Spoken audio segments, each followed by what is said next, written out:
Okay, We good? We're live? we're live. Thank you. Good evening, everyone, and welcome to Town of Mahone Bay's second meeting for the first month of 2023 as we hurtle past Robbie Burns night and head on to the Valentine's Day celebration. We have some guests with us this evening. Ramsey Duff from the McLeod Group, and also Tina Henniger, who is working with the McLeod Group, are here to chat with us. And we've got our illustrious fire chief himself. Adam is sitting over in the corner to do the fire chief's report. The meeting will be conducted as per usual. When the meeting is finished, the folks who may have joined us at home will have an opportunity to ask questions of council on any topic that is discussed tonight. And then there will be, the council will be ending the YouTube session because we do have a couple of in-camera sessions, one on contract negotiations and one on legal advice. We'll have some more specific direction on that when the time comes. So, council, we'll begin by acknowledging that we are gathered tonight in Mi'kma'ki, the ancestral, present, and future territory of the Mi'kmaq people. Tonight, we gather with the intent followed by the Living Peace and Friendship Treaties, and we do so with respect, cooperation, and coexistence. We'll formally call this meeting to order. You have an agenda that was emailed to you. Chair will entertain a motion to approve the agenda. I move to approve the agenda as circulated. Thank you, Councillor Carver, seconded by Councillor Feeney on the, Mr. Hyde. Could I request the addition of personnel to the grounds for the closed session? With the addition of a personnel item to the closed session. Okay. Thank you. You've heard the amendment, seconder, you're okay with that? On the question, all in favor? Motion is carried, the agenda is approved. Let's go right to the minutes of the regular meeting of January 10th. Move to accept as circulated. Thank you, Councillor Wilson, seconded by Councillor Now. On the question, all in favor? The motion is carried, thank you. The special meeting of January 18th. Councillor Carver seconds. On the question, all in favor? That motion is carried. And finally, yet another special meeting that was held on January 20th. Councillor Feeney moves and seconds by Councillor Wilson that the minutes be accepted as presented. On the question, all in favor? The motion is carried. Thank you. And we've got two presentations. The first one will be the report from our fire chief, Chief Adam Meekins. So I did submit my report. I think that was probably in your council package, and like the report said, we had a busy quarter with some events with the community, the tree lighting, Remembrance Day, reindeer run. We also had fire prevention. That was about it for that there. So then just business as usual. We didn't have too many calls that quarter, so we've been putting our new rescue truck to good use. That pretty much goes out on, I'd say, almost every call we have in some purpose. So, are there any questions anyone had? Mayor, I did have a few questions earlier around procurement. Obviously, we're in the midst of, I think, the RFP for the pumper and some bunker equipment. If the CAO would prefer to wait till full staff report, maybe one's coming and they can give council an update on those odds and ends next month. I'm not sure what the timeline is. Dylan, when staff's going to be reporting on the capital items that we had in the budget for 2000 for this year ending in March, and if what we're going to do on those odds and ends. Well, the pumper truck RFP closed today, so my expectation is by the next meeting of council on the 7th, we'll have a recommendation from the department. but obviously they haven't had a chance to meet to go over those new submissions yet. Okay, fair, no, fair But enough. it should be, hopefully, Thanks. our Didn't want to put the chief on the spot, but we'll wait patiently for next month, absolutely. Okay. Any other questions, Yes. Councillor Carver? Yeah, thank you. Thanks, Chief Eakins. It's always good to hear about the activities of the fire department, and I gather there's been lots of training going on too. Yep. Yeah. Yeah, we've had quite a bit of training going on as well. So I'm curious right now about how many members, what's the sort of membership complement at the moment? 32 or 33. 32, 33, and do you have a sense of the geography that is covered by those members? Like the demographics. by Yeah. age. I mean, how many in Uh, town and how many out of town, and what sort oh. of distances they are from town? I would say 95% of our membership are either in town or Cleveland, Oakland, The burbs. yeah, James Cove, yeah. Pretty close. Yeah. Thank you. Okay. Any other questions? Chief, as always, thank you to you and your membership. And entertain a motion to receive the chief's report for information purposes. Councillor Wilson moves, Councillor Now seconds, all in favor. Of course, it would be, thank you. Thank you, Great. chief. Thanks, Adam. Thanks very much. Thanks, Adam. Congratulations again on another year. Yeah. Yeah. Yes. Saved me a few more times. so, Yeah. Yeah. You Excellent. gotta do this at least 4 more times. Yeah. Thank you. Excellent. Okay. Take care. All right. Now, Mr. Duff.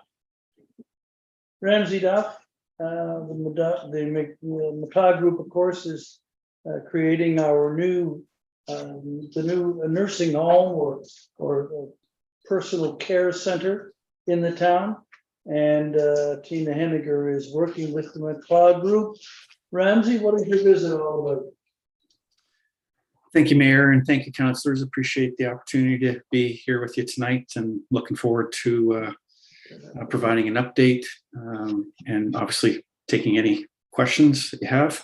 There's 2 objectives tonight. I thought it might be helpful just to provide a general update on the project. I will, by necessity, be a little bit high level, but I'm happy to take any detailed questions, and particularly if there's any concerns that you're hearing from any of the citizens of the town. So first part, just a general overview on the project.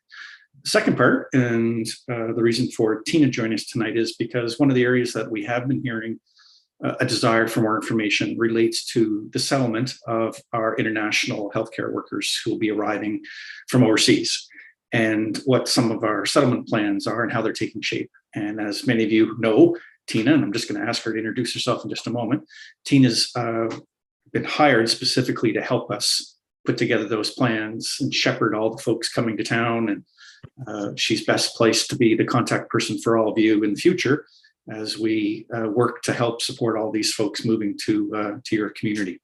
I am going to just take a quick moment and ask Tina to reintroduce yourself to the council. Hi, everyone. I know many of you, but for anyone who's in the gallery or watching online, I'm Tina Henniger, the settlement coordinator with McLeod Homes. So thank you for having us. Mayor, with your permission, may I just dive in to provide an overview of where we're at with the construction project? Yes, please. I've got about 125 slides and it should be about 4 hours. Would that be acceptable? Are there any video slides or are they all still slides? You're stuck looking at my face, Mayor. Thought you might be interested to know there's just about 60 laborers on site right now. It's the peak of our workforce and it'll probably stay that way for a number of months yet. And thought you might like to know it's about $50,000 a week in wages that those folks are earning. The workforce is split about 2/3 local. Now, my definition of local would be a little bit broader than Adam's response on the fire crew, meaning we would have folks coming from Bridgewater, for example. We still consider that local. The part that we would consider more out of town is we do have some contractors that come from Halifax. So I think of those as being more away. So a local person is somebody who's generally staying overnight and commuting to work, usually within about half an hour or so. So about 2/3 of our workforce is local. The other third is really only coming from Halifax, although our Mason folks are coming from the Valley. But as far as I know, we're 100% Nova Scotian. So that's actually very positive. We spent about $25 million to date. I thought you might like to know that. And that's roughly halfway through our spend on the project value. We've had no lost time accidents. That's an absolute blessing. So we have had some minor injuries where folks have had to, see a physician, but we've had no serious injuries or lost time. And, that's something we set out at the very beginning. We continue to have our regular inspections. So seniors in long-term care, the health authority are there monthly. Department of Environment is there usually monthly. They've been a little bit backed up. They were there this month. Their role is to check the wetlands and of course the site itself in terms of the creek or Ernst Brook out back, among other things. And Department of Labor is there monthly, and they were there just within the last 30 days too. So no current outstanding issues on any of those inspections. We have had a couple items in the past, and usually what happens is we are able to correct them right away. So just to give you a real quick example, Department of Labor is on site. They see something on the site that they think needs to be cleaned up or perhaps might be pose a tripping hazard. We essentially clean it up immediately. None of the inspections have resulted in anything of any severity or causing there to be work stoppage on the site. I'm mentioning these things to you because they are usually a very important sign of how well the site is being run. If it's safe, if inspections are occurring regularly, those are usually good signs. So I'm trying to present you with some reassuring elements that the site and the construction is going well. In terms of schedule, we're on track. It looks like we will be opening in the September time period, where we are not giving a firm date yet. What will happen is the bulk of the construction will finish sometime in the July, August timeframe. Then we have a period usually referred to as the commissioning period. So that's when our employees are literally going in, they're being trained on the equipment. We're doing a soft opening, meaning we're getting all the systems up and running, and then we'll have a move-in day. And that's when the residents will actually start to transfer. Our sense is move-in is probably in September at this point. There is some things that we'll be coming back to you folks on, and we'll probably be coordinating through Dylan, unless of course you were to instruct us differently. I just want to mention a couple of those things. There are some aspects of the development agreement, and I'll just, so far from our perspective, we've been fully compliant, but of course there are things in the development agreement that you folks will wish to also ensure. Signage outside the building is something that I know can be sensitive for many of the citizens of the community. So we've been checking and monitoring against the development agreement, and I know you folks will be doing that too, and I'll be checking in with Dylan as we get closer to that opening date to make sure you're comfortable that we've been complying with all those elements. There's also some very practical things. Adam was on a little bit earlier. Richard's been very helpful to us. We've been trying to stay in reasonably close contact with the fire department. They've been on site a number of times. They've helped us with water and flushing. But as we get closer to the site, I'll be wanting to talk to Adam about bringing the volunteers to the site, making sure they're comfortable with the site, orienting to the site, maybe even doing some drills at the site before the residents arrive. These are all just things that we'd like to do to help everybody get more comfortable with an orientation. So it's another example of something that we'll be coordinating on. We do that with EHS also. And finally, as we get closer to the move-in, there'll be some local traffic and coordination issues that I'll just want to check with Dylan on, and we may need a little bit of support from the town on that day. It might be as simple as trying to restrict some of the parking around our existing home. We'll have a traffic plan in place that we'll want to talk to Dylan about. Our experience has been that the moves generally, it causes some increased traffic in the community, but hardly anybody notices it relative to your regular daily volumes. And then we'll also be communicating with you. There will be grand opening celebrations. I expect we'll be having some friendly tourists arriving from Halifax Province House, maybe. Who might be trailing with certain cameras. I should perhaps be a little more respectful. There will be a grand opening. All of you will be invited, and I'll make sure that we're coordinating with you on that.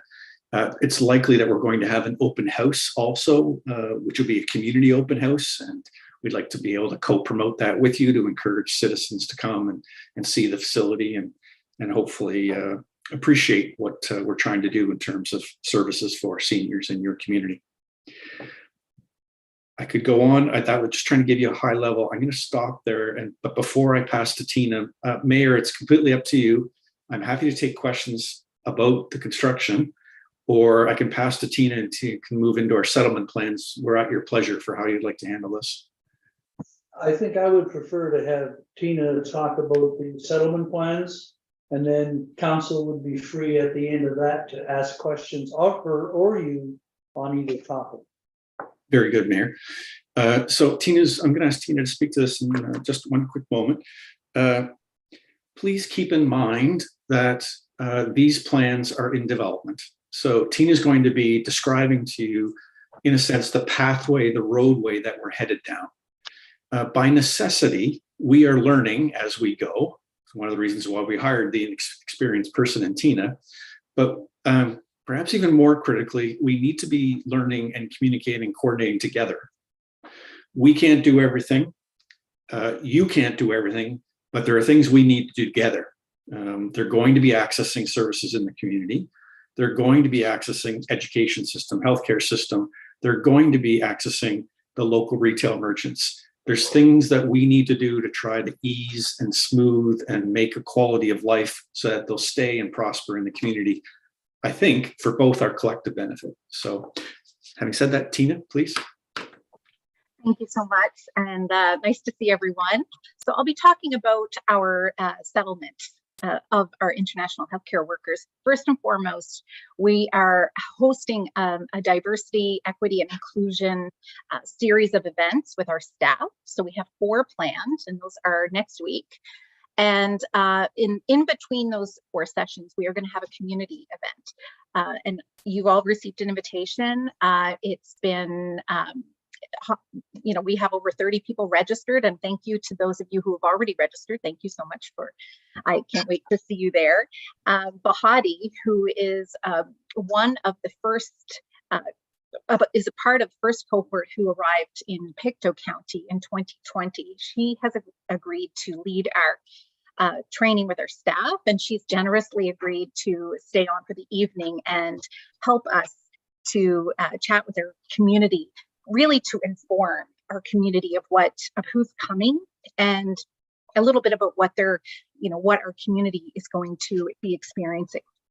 So I hope you can come to that. It's going to be really great. I'm really excited.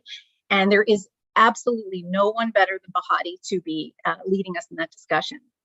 So what I hope will be accomplished at this event is I hope to get people inspired to take action and maybe sign up for some calls to action to help create a welcoming community, not just for these international healthcare workers, but for everyone.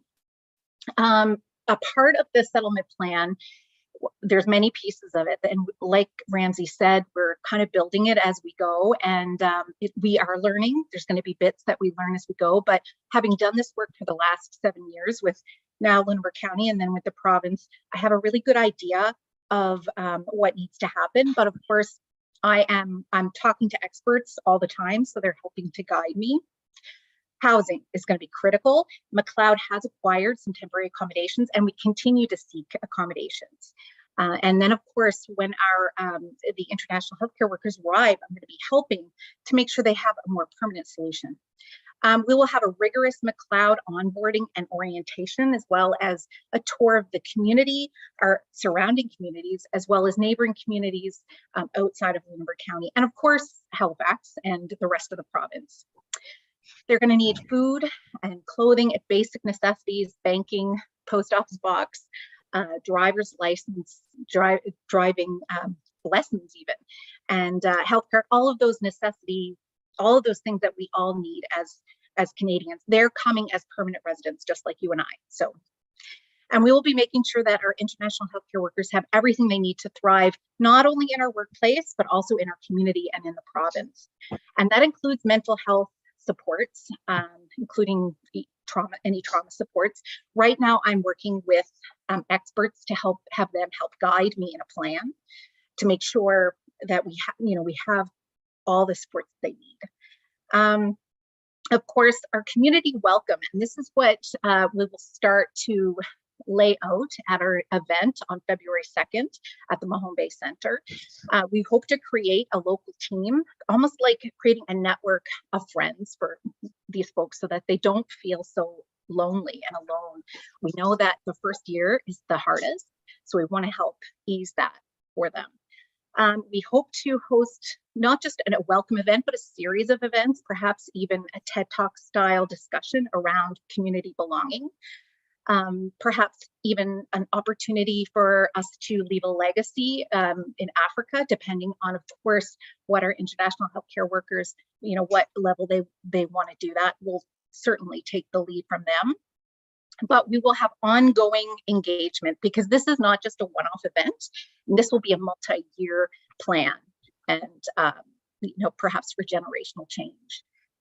And of course, it's really important that we document what we have, what we accomplish and what we do, not just for our own harvesting of what we do, but so that other communities, we know that other communities are going to be undergoing these same type of efforts. So we can certainly share with them what we've learned, what we've done right, what we've perhaps struggled with, and so that we can help ease other communities and other places when doing the same.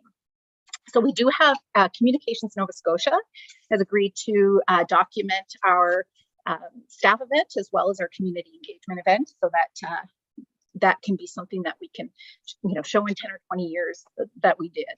And we do see a real opportunity for Mahone Bay to demonstrate leadership in the province, perhaps putting us on the map as the most welcoming, diverse, and inclusive community in the province, maybe even Canada, and open Mahone Bay up to more people, more investment, more opportunity for other federal and even provincial initiatives like this. But certainly cannot happen alone. It will take a meaningful effort from all of us, from McLeod, which I think they've already demonstrated, even just by virtue of me being here, that they really, making sure that all of our candidates settle well in our community is really the most important. But it will take meaningful effort from all of our partners. So I have been in discussion with many of the local businesses to share who's coming, and that there may be added products and services that they can include in their offering, so that we can certainly help provide all that we'll need as a community. So what role can you help us play, or what role can you play in helping us in this effort? Certainly, I welcome you all to come to our event, February 2nd, 7 o'clock at the Mahone Bay Center. I think that it would be incredible to have perhaps even an African flag hoisted for the day that these international healthcare workers arrive in our community. Perhaps appoint a staff member or even a counselor to sit on our local welcoming committee. And of course, as you always do, support our local, potlucks or community chat series that are hosted at the Mahone Bay Center. I know you've done that in the past. And any of the conversations that we're having around diverse products and services in our town. So I feel like we do have a good partnership with the town of Mahone Bay, and I know we're all friends, and we all share in the same belief that we can be an incredibly welcoming community that wraps our arms around our new residents. So thank you. Thank you, Tina. Members of council, Councillor Wilson. Do we have an estimated time of arrival, Tina? So we anticipate our first cohort of 6 will be arriving in 6 to 8 weeks. So it depends on a number of factors. It depends on, visas and a number of those things that are out of our control. But we do have everything that we need to do has been already done. It's just a matter of the federal level needs to do some things. But that would be the first cohort. Then we do have another cohort coming of 12. We anticipate that they'll be arriving May or June, and then another cohort later on, closer to when the new home opens. And and then if all goes well, I anticipate there'll be even more in 2024. Now, can I just supplement that? These people I know are coming from Kenya, but they're not necessarily all Kenyan, is that right? That's right. Yes. They're coming from a number of different areas, but Kenya is where the refugee camps currently are. So So things like staple foods and such will be a bit of a trek to know who likes what and so on. that's right. Yes. And that's something that, certainly we may not be able to acquire everything that they may need, but I'm doing a needs assessment to see what can we do our very best to make sure that they have the food that they need, that they don't really need to adjust their lifestyle in order to live here. I mean, certainly it will be an adjustment, but when it comes to things that we can control, products in our drugstore and food in our grocery store, even having some books in our stores and clothing and things like that, I think that those are things that we can pull off with not too much trouble. There was actually another bit on the agenda that I know Ramsey wanted to go over. I don't know if that's a good time if you wish to go over it now, Ramsey, with the expression of interest, or we want to continue with the questions. Or Councillor Carter has a question. We'll address that if we can. Councillor Carter, please. Thank you. I'd be interested to know, are people coming as individuals or as families or some mixture? There will be some mixture. Most people are coming as individuals. And I've been talking to the principal at Bayview because there will be some little ones coming perhaps in the second cohort. But the people who are coming in the first cohort are all single. And so, I mean, that won't be all of them, but there will be some people coming as spouses. And I will learn all of that when I do the needs assessment. I haven't been able to talk to each individual person as of yet, simply because we don't want to further, traumatize anyone by us having a conversation around needs assessment and them coming to Canada if for something should happen that they are unable to come. We want to make sure that it's absolutely 100% that they're going to be on the plane. And then I'm going to do a needs assessment of finding out everything that they need so that we can hit the ground running. But thank you. Okay. No problem. Mr. Dutt. Thank you, Mayor. I just wanted to mention a couple of elements. I would put these in the basket of opportunities, and I welcome anybody who wishes to reach out to us to discuss them further. With the new home, we'll have a much larger kitchen, and as you know, we did run a Meals on Wheels program out of the current home. I think there's an opportunity for that program to be revisited and potentially expanded again. I just want to put that as an opportunity. We have acquired an 18-seat passenger bus. It's specifically been acquired to assist with transportation of our employees who are coming from overseas. As I'm sure you can appreciate, most of them, in fact, I'm pretty sure all of them won't have driver's licenses. We're going to have to help them with transportation. But I think, there's going to be long hours of the day where that bus is not going to be in use. And in many other communities, there's been some good partnerships with towns around microtransit. And so that's something that might be an opportunity for us to talk about together also. And then finally, Tina has been involved with this previously, as have I, in different volunteer capacities. As we, in the first instance, we are going to be providing accommodations, but of course our goal is to try to help more permanent settlement for the employees. But things like a furniture bank have worked very well in other communities, and we think there may be an opportunity to do one here. Childcare is another one where I can remember my very first town hall meeting at the what is now the old fire hall that was raised. And as Tina mentioned, although not in the first cohort, we are expecting children to be arriving with future cohorts. And so that might be something that we'd be prepared to be talking about again with the community. All that to lead to my final point, and I'm just going to raise the point, but Mayor, I'll leave it with you to guide me on the place in the agenda you'd like to talk about this.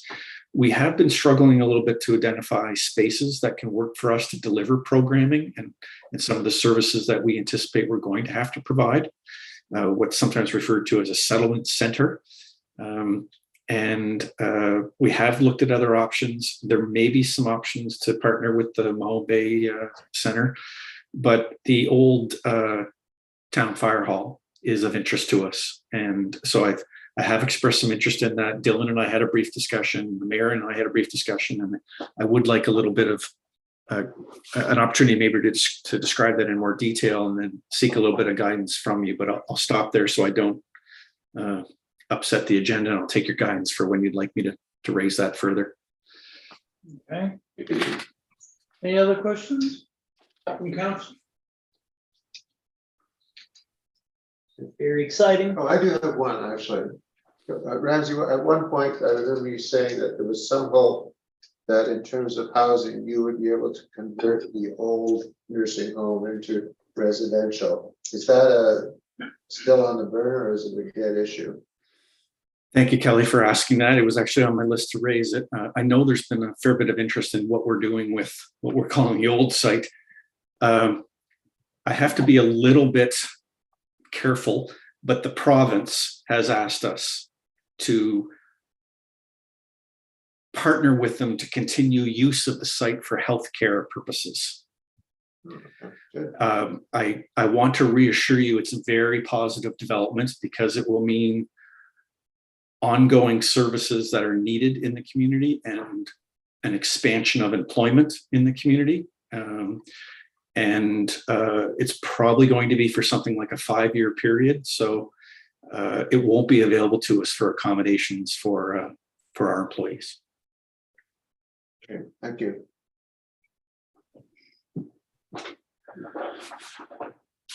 Ramsey, what's the current status on accommodation opportunities for the incoming people? Tina, would you like to handle that? Sure. Okay. Yeah. Thank you. So currently we have space and room for all of the first 6 who are arriving, and this nearly all of the second cohort. So we feel good about that. We have essentially 18 rooms for our candidates. Now the hope is, of course, that over time, just like in other long-term care facilities who've done similar work, these folks, they would go in, they would perhaps rent a house on their own, or even buy a house, or however they want to settle in the community. And so I'm creating a document of all the rentals that are available in Mahone Bay. So all the landlords, all of the vacant rooms, not just in Mahone Bay, but in surrounding communities, so Lunenburg and Bridgewater as well.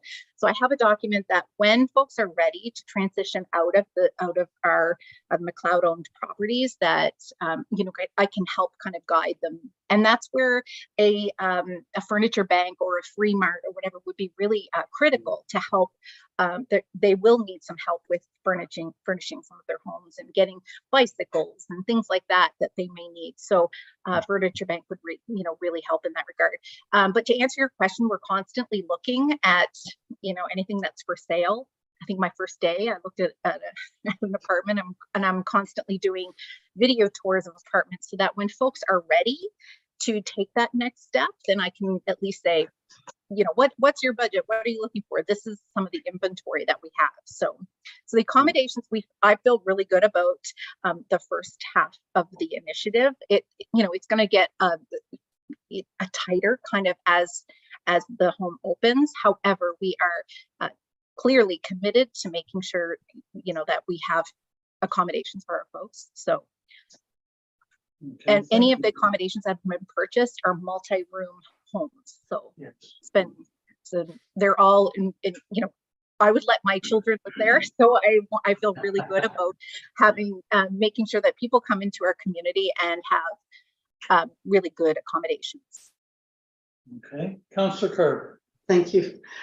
Tina, hearing you talk about looking at the public market for accommodations makes me wonder about the affordability of the public market apartments for the people who are coming.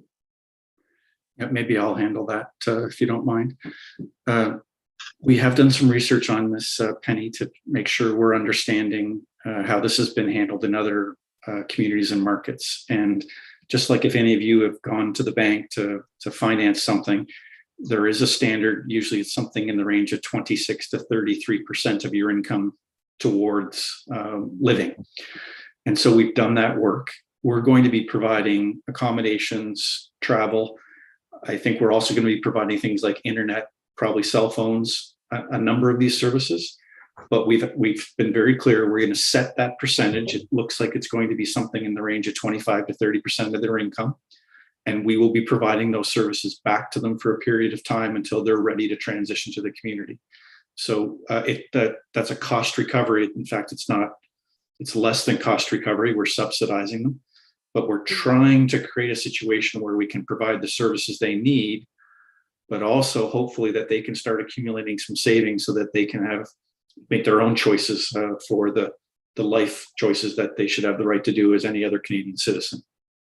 So we're subsidizing and creating the initial conditions, and we're trying not to upset the broader market in doing so. But then our intention is to try to exit and allow those individuals to have their own independence. Thanks, Ramsey. That's a really interesting model. In my most optimistic model, and I'm trying to be careful about not getting my hopes up too high. I'm hoping that for all the assets that we acquire, we're going to be able to sell them to the employees. That's my hope. Mhm. Councillor now. Yeah, Ramsey, you mentioned about hoping that they'll be able to develop some savings. Is there going to be some guidance for the newcomers in that regard as to how we go about make sure that they are able to do that? Yeah, I'm going to, yes, and some of us are going to be attending. But yes, Tina, would you like to mention things about the banking and some of the counseling and supports that we're providing? Sure. We do actually have some, ISANs and Y-Reach, who are partners in this with us. So they've done this numerous times over. So taking kind of the lead from them and all of the, going through everything that we're going to acquire, have to make sure that they have in order to, thrive here. So I will have a plan of, this is day one, this is day two, this is when we start training, this is what we're going to go through everything that we need. And so I'm, again, still learning. I'm learning a lot from Pictou because, as I said, Pictou did this. I think they had 11 people come to the Pictou community. So I have their settlement plan. And then, of course, this is going to be tweaked.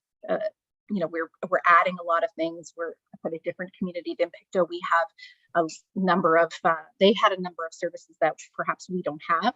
So we're just, making up for that. That's essentially my role, is to make sure that there is no gap and that they are able to get everything that they need. Okay. Did that answer your question, Councillor? Yes, Oh, great. Ramsey, Tina, is there anything that you'd like to add?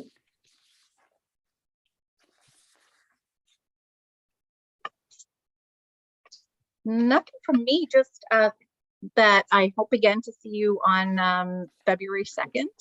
Yeah. And of course, I live in the community. I live just down the street. So whether it's at the old nursing home or the new nursing home, I'm within walking distance. And so Councillor Carver knows that when we did physician recruitment, I always considered myself like the cool aunt of all of the medical students and all the doctors that we were trying to recruit. So I will be like their best friend and their cool aunt to help if there's anything.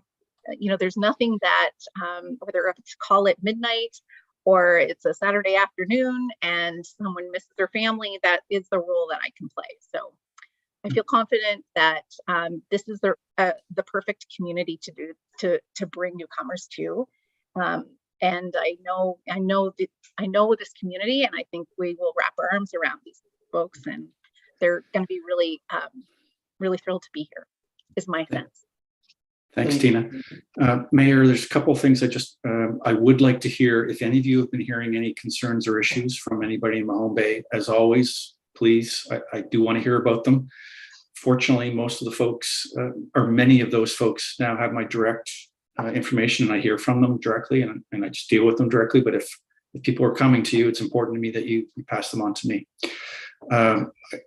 Anybody who would like to have a tour of the facility, please just be in touch. We can arrange it anytime. And then finally, I would like a little bit of guidance on the town, the old fire hall. We have a need for the space. It would have multi-purpose, including training for the settlement programs themselves. We've been looking, I know all of you are very familiar with that space. It could also, with relatively little renovations, be made into affordable housing. And we're open to other uses that the community might wish us to be considering. Childcare being another good example of that. So if perhaps we don't need to discuss it here, but if I could ask Dylan to just make sure that you're updating me on any process or otherwise that we should be aware of in order to have an opportunity to consider use of that building. Yeah, I'll certainly do that. And I think the council members, because we didn't formally invite proposals, but we have already received an indication that one was on its way from another party. I think we'll have to have a conversation about how to formally accept proposals with some type of a window, and we'll make it hopefully pretty tight. So we'll definitely be in contact about that. And I just wanted to say, we look forward at the staff level to continuing to work with the McLeod Group as their construction moves ahead. Thank you, Dylan. The staff have been excellent. We've appreciated your help and the water utility and otherwise, so thank you. As we get closer to our new citizens arriving in April, if there's something that I can do, or I'm sure the members of council would be available to represent the town in meeting and speaking with the new citizens who are coming. I think that would be fabulous. And I think you write a section in your mayor's newsletter. And I think it would be great when the larger cohort arrive to do a welcome, perhaps from you or perhaps from Deputy Mayor Kenyatta, who would be a nice familiar face for a lot of them who I understand even may know Francis. So it would be amazing. We can Certainly maybe something to consider as we get closer to the date. terrific. I can communicate with Maureen on that moving forward, because I know I sent you some stuff for the last newsletter, so that would be great. Okay. Well, thank you, Ramsey and Tina, for joining us this evening and giving us this important update. We look forward to your continued development of the project, of the building, and the changes it's going to bring to the face of the town of Mahone Bay. So thank you. Thank you kindly, Mayor. Thank you, councilors. Very much appreciated. Thanks a lot. Thanks, everyone. Thanks. Okay. Let's go to our correspondence file for action. We have one item. It's a request for reimbursement. Would you like to comment, CAO? Well, I'll just comment that obviously this is the sort of request we do receive from time to time. Each one is unique. The circumstances are unique, and it is obviously anyone's prerogative to write to council in this regard.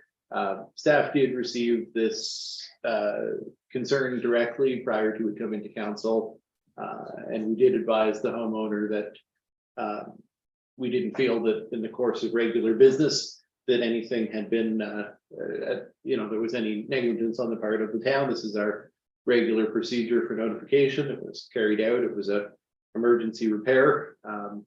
So obviously they've taken the opportunity to write in council, but staff do not recommend paying this requested amount. Thank you. Councilor Keane. Mayor, I appreciate receiving staff's opinion and recommendation on that file. There was quite a bit of correspondence, I think, as councilors were asking questions, and I think everyone is a bit mindful of establishing a precedent where council would be asked to adjudicate an issue between a utility customer and utility proper. But I think there's probably still some remaining questions, and various councilors probably have more questions to ask staff, just so we can come to, to review this and be fair to all concerned. So I'd recommend that we defer item 4.1 until the first council meeting of February, and that will give everyone an opportunity to query. I assume it's the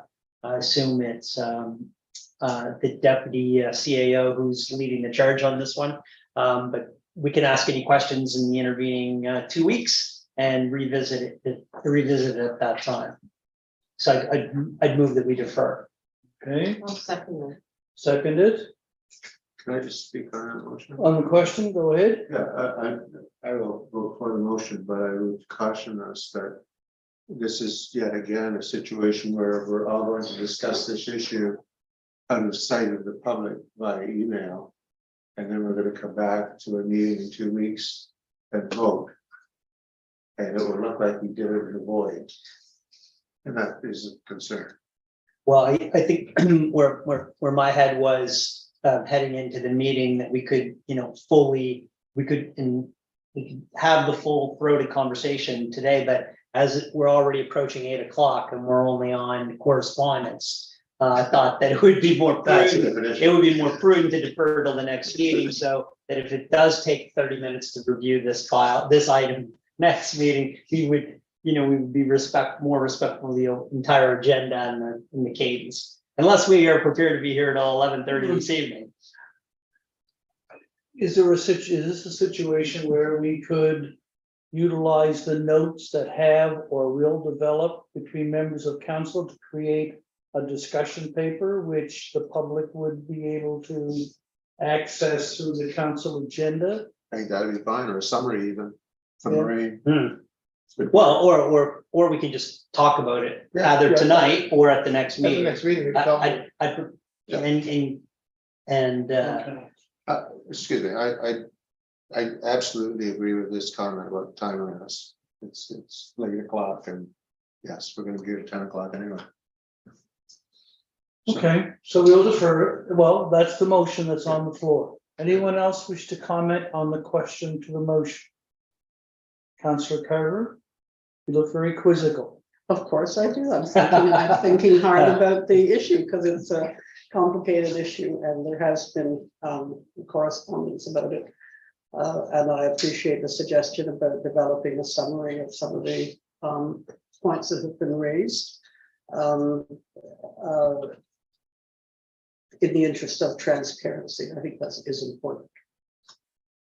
So I will support the Deputy motion. CAO, Yes, I'd like, when the decision is made, I'd like to be clear what it is that council would, if council does want me to come up with some sort of memo, I'd feel much more, I don't know, there are a lot of things that make me feel comfortable and uncomfortable about all the options here. I think maybe a quick memo with the summary would be good because people are thinking, and it's really rather hard to say, to summarize what someone was thinking when they were asking a bunch of questions and following a thread. So if that is something that council would like me to do, I would think a quick bullet point memo or something is probably the best way to do that. But I'd like to be clear when we're done, if that's what council would like me to do.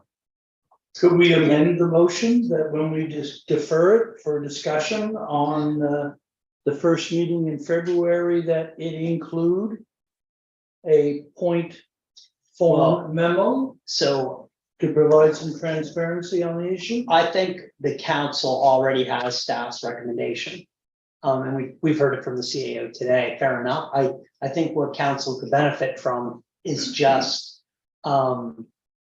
we've had the correspondence from the utility customer, but what we don't really have is in a formal way, we just don't have the cadence of, the water main broke at 8 o'clock.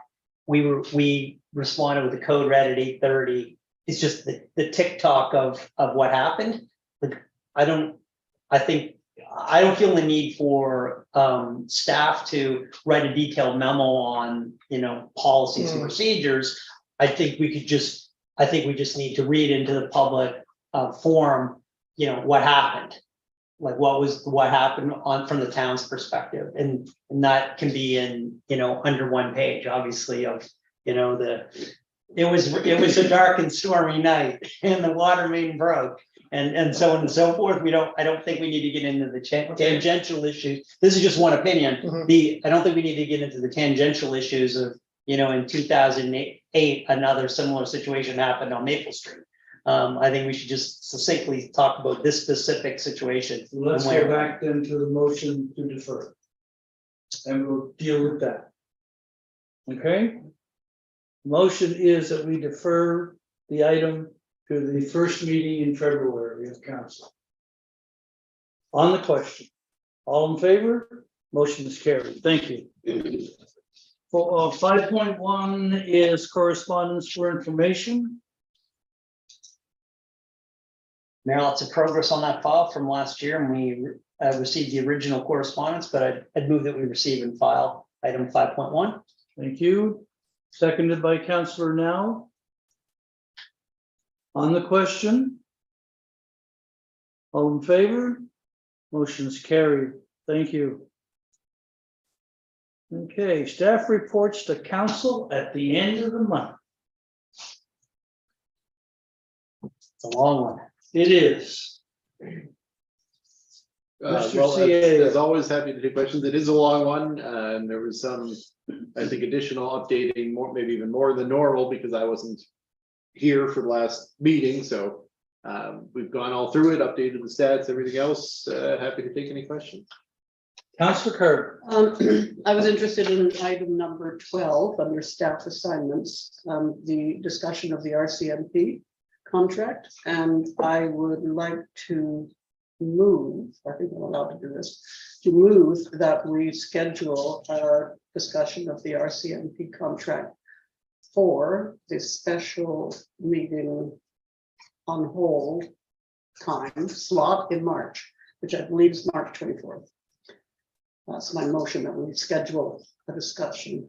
You On March want 24th. this added to the agenda for the special meeting of March 24th, Yes, please. this item? That's my motion, yes. Okay, you've heard the motion.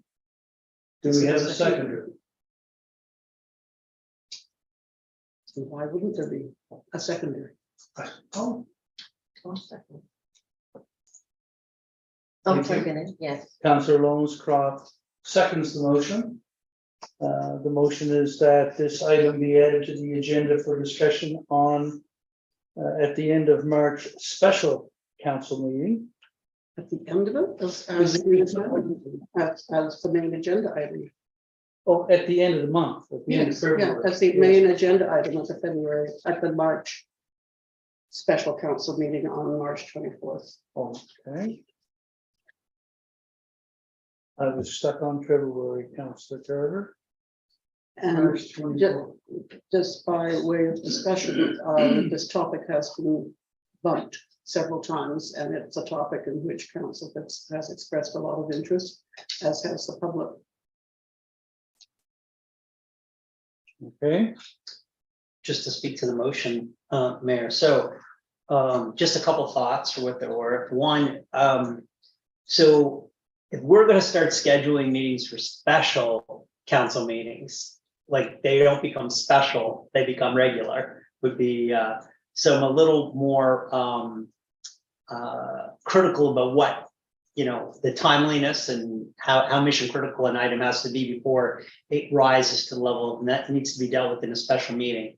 But I do take the Councillor Carver's point about it being a longstanding agenda item, albeit it's not a surprise considering we still have 4.5 years before the contract expires.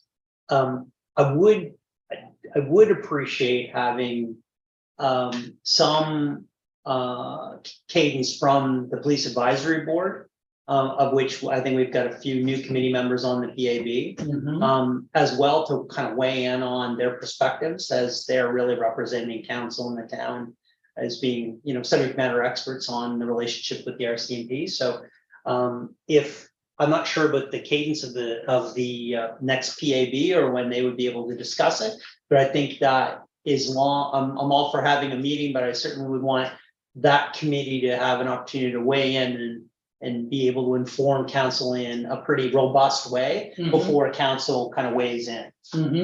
So if that has to be in April or May, fair enough. Deputy CAO, the next PAB. Next PAB meeting will actually be February 2nd, so that's next Thursday. Okay, so, It is our first meeting with our new complement of that board. I will say though, in my role as the town's liaison with the RCMP and as the staff resource to the Police Advisory Board, something that has been discussed at the Police Advisory Board that I'm not sure if it's come back to council, and it may well have, and I've forgotten. If that's the case, I'm sorry. The CAO and I met with a couple of staff people from the Department of Justice. And there is a new staff position who's a contracts coordinator, or the title is something like that. And her role is to work with the municipalities in advance of the review that's coming up. Well, I guess part of the long-term review coming up to look at the provincial police services agreement. So one of the things on the agenda for next Thursday's Police Advisory Board meeting is the slides from a session they held in town here in December. And there is some more information coming forward about that. So I think the biggest thing for me is that there is a person now who looks after that role. So that is information that has gone to the PAB. I expect more information will come forward, but that's the most pertinent piece. If I may, one other comment.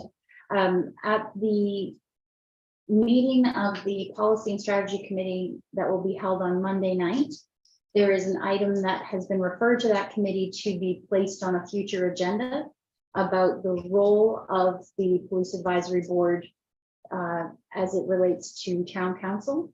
So I think this discussion is going, or the role of the Police Advisory Board, I think that's pretty much it. Role of the Police Advisory Board. I think there are a couple of conversations coming up at committee meetings in the next couple of weeks that do pertain to, I think, what you're asking, Councilor Feeney. Okay. So the topic that's coming to policy and strategy, and I'm sorry, I wasn't in the loop on that. So that would be possibly something that, since it isn't scheduled yet, could join whenever we have the meeting that Councillor Carver was proposing. Maybe it's not appropriate to have the contract discussion at the same meeting as a review of the purpose of the PAB, but it would seem like there's a certain connection there. Yeah. I also would question, and Councillor Feeney, not to suggest that the PAB members shouldn't be aware of contract negotiations that are ongoing, but I think there is a role to play for the council to have discussion around the contract, whereas the purpose of the PAB is really to provide information back to the RCMP to be used in their delivery of police services. So the PAB is not really a vehicle for discussion of the contract, although the members of the PAB certainly may have opinions that could be considered in that. no, fair enough. And the RCMP contract is negotiated by the province. Yeah. When the time comes, not by the towns. Yeah. Right, and then we are able to take advantage of it in acquiring our police services. We've had meetings in the past with the DOJ people on these types of issues about amending and adapting the contract to address a particular situation. Doesn't fall on deaf ears, but it doesn't seem to find its way into the next iteration of the contract between the Solicitor General at the national level and the DOJ in Nova Scotia. If I may, Your Worship, I think that was something that made me very happy about this new position with the DOJ, because I have also been a part of the questions that have gone to the DOJ about RCMP services and costs and that sort of thing. And I've also been a part of what normally comes back from that. But I was actually quite heartened by the discussion that the CAO and I had with the staff person. I felt like there was actually a person who was listening and having a conversation. So it made my little cynical heart hopeful. So I'm hoping that's moving in a good direction. Let's hope. Okay. Motion's on the floor. That's right. Would you like to repeat the motion after all that discussion, please, Councillor Carver? The motion was to schedule a discussion of the RCMP contract for the March 24th. Special meeting that we, and on the date that we hold for special meetings. Okay. And I think Councillor Wilson, you, No, I'm fine, thanks. okay. On the question, all in favor? Motion's carried. The item will be moved to the 24th of March. Continuing with the staff report, any other questions? Councillor Wilson? Yes, I'm not sure how to phrase this, but item number 30 under the instructions from council, it talks about the old firehouse sale, awaiting direction at our December 10th, 2022 meeting. And further down under budget and capital, it talks about the public works garage and architectural, blah, blah. Sorry, under item 3 in budget, it talks about valuation complete in October. And I assume that's the Turner Drake. I guess my question is, in the grand scheme of things, we asked back in April to have an evaluation so we could consider putting that property up for sale. And other than the Turner Drake number, which I think we basically agreed wasn't a real estate number, although I guess that's up for debate, we haven't seemed to have progressed on this. I'm just wondering what the status is today. So it's my understanding, we've actually been directed to retain the service of a commercial real estate agent. So it's a little bit more than getting an additional opinion about costs. Okay. A first step to that when, and I'm sure the deputy CEO will want to elaborate because she was heading up the actual conversation because I was away, was that any commercial realtor would need a completed phase 1 environmental assessment in order to be able to get the property on the market. So we did that first. The intention with selecting a commercial realtor now and interaction with the decision of council on the 10th of December, which was essentially to leave a window open for the receipt of a proposal from the group which presented at that meeting. It does, and again tonight with Ramsey being here and expressing an interest in the building, it does essentially call a question of, are we looking for a traditional commercial best value, here we're putting this out on the market looking to get a good return, or is there a different, we look at a lot of this in Halifax, they've been accepting of alternative proposals during the same window in which something has been put out for sale. Are we inclined to go out to sale as soon as possible at this point? Are we inclined to hear alternative proposals? Are we inclined to do both simultaneously? And I think it's good that you raise it because it does appear that there's some additional clarification. And we mentioned this when Ramsey was speaking earlier.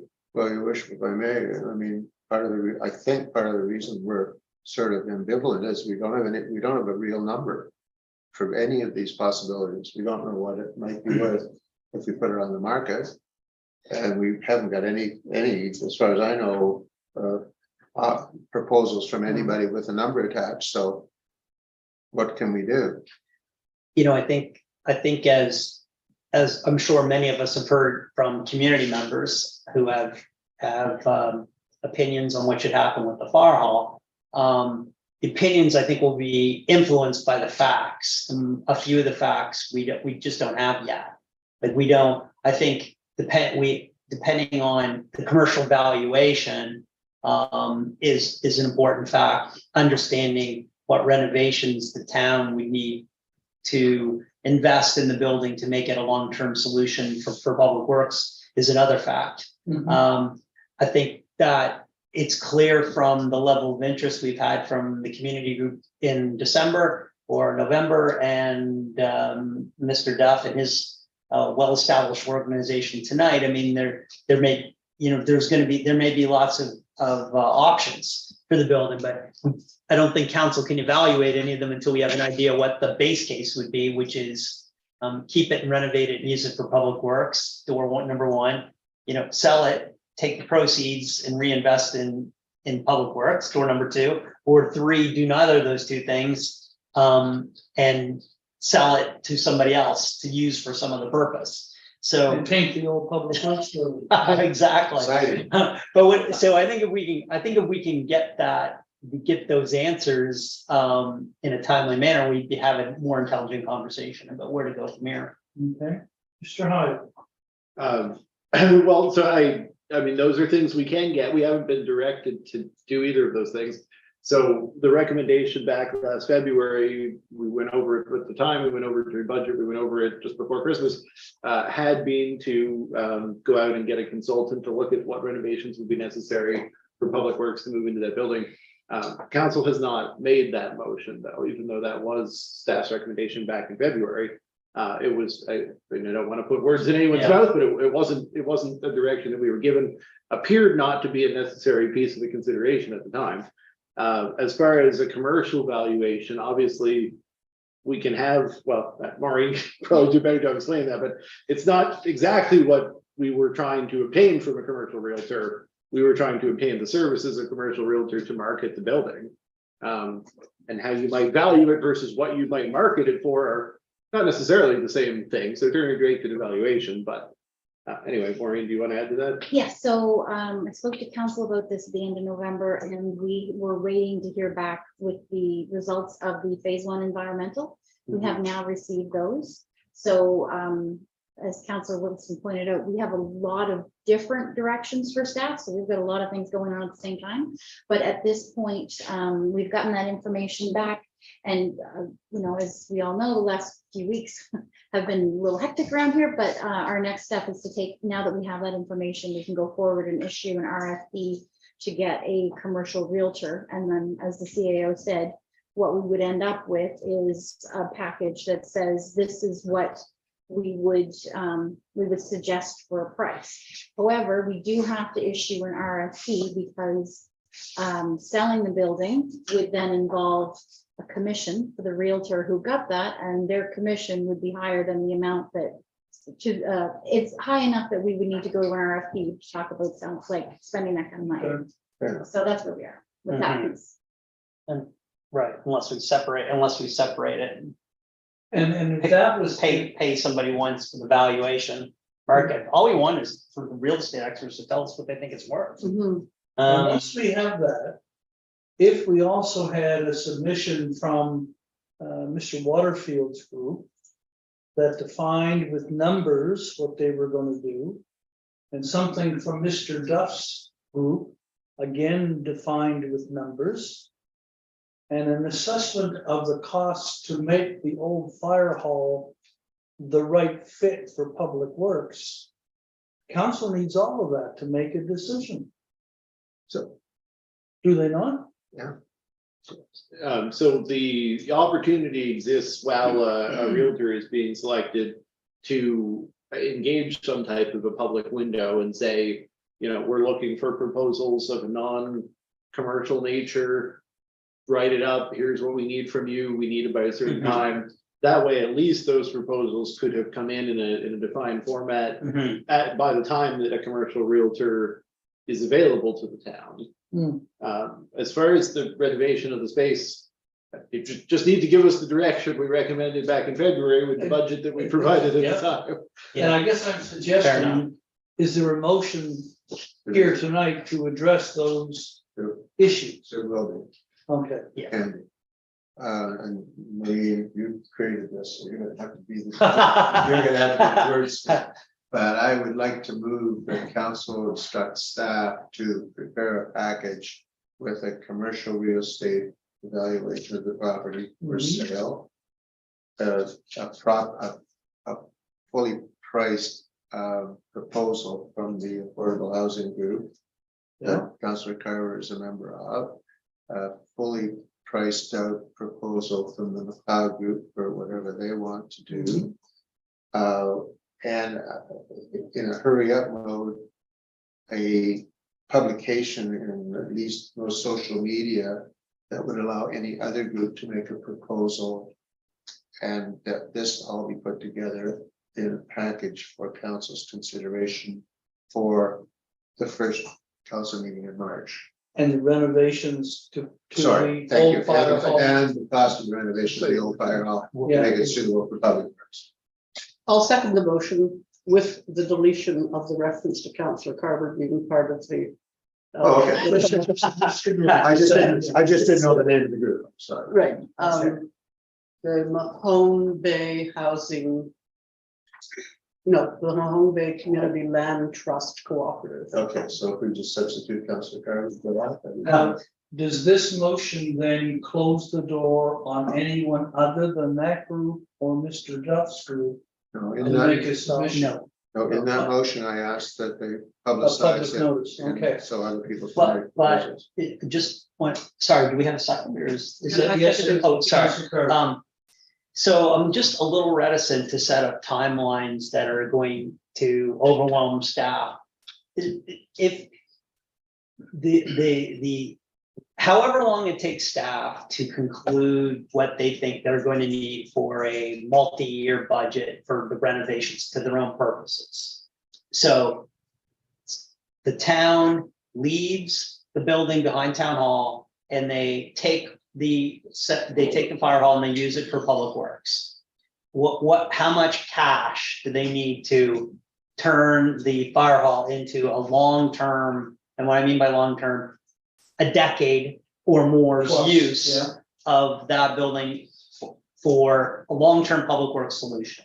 I think we've had kind of back of a napkin numbers before. In fact, I think some of those numbers are even inside staff reports before. And if those numbers are fine, then great, don't lift a finger. If they need to be revised higher or even materially higher based on new facts, based on the environmental assessment, fair enough. It's just, I think if we get that the timing of when that information can be available, I think if it can't be available in 5 weeks, then it can't be available. If it can be, then I'm all for supporting the motion. But I think that if staff has an opinion on the timelines here, then this is, I think, a good opportunity to ask your advice. Like if this needs to be April, fair enough. If it needs to be May, like Well, there's 8 weeks left in this. I don't know, but I just want to make sure we can hit March if that's the motion. Okay,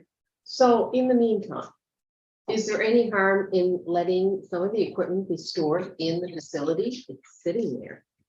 I don't understand why we're renting space in somebody else's building and why we have a power truck off site.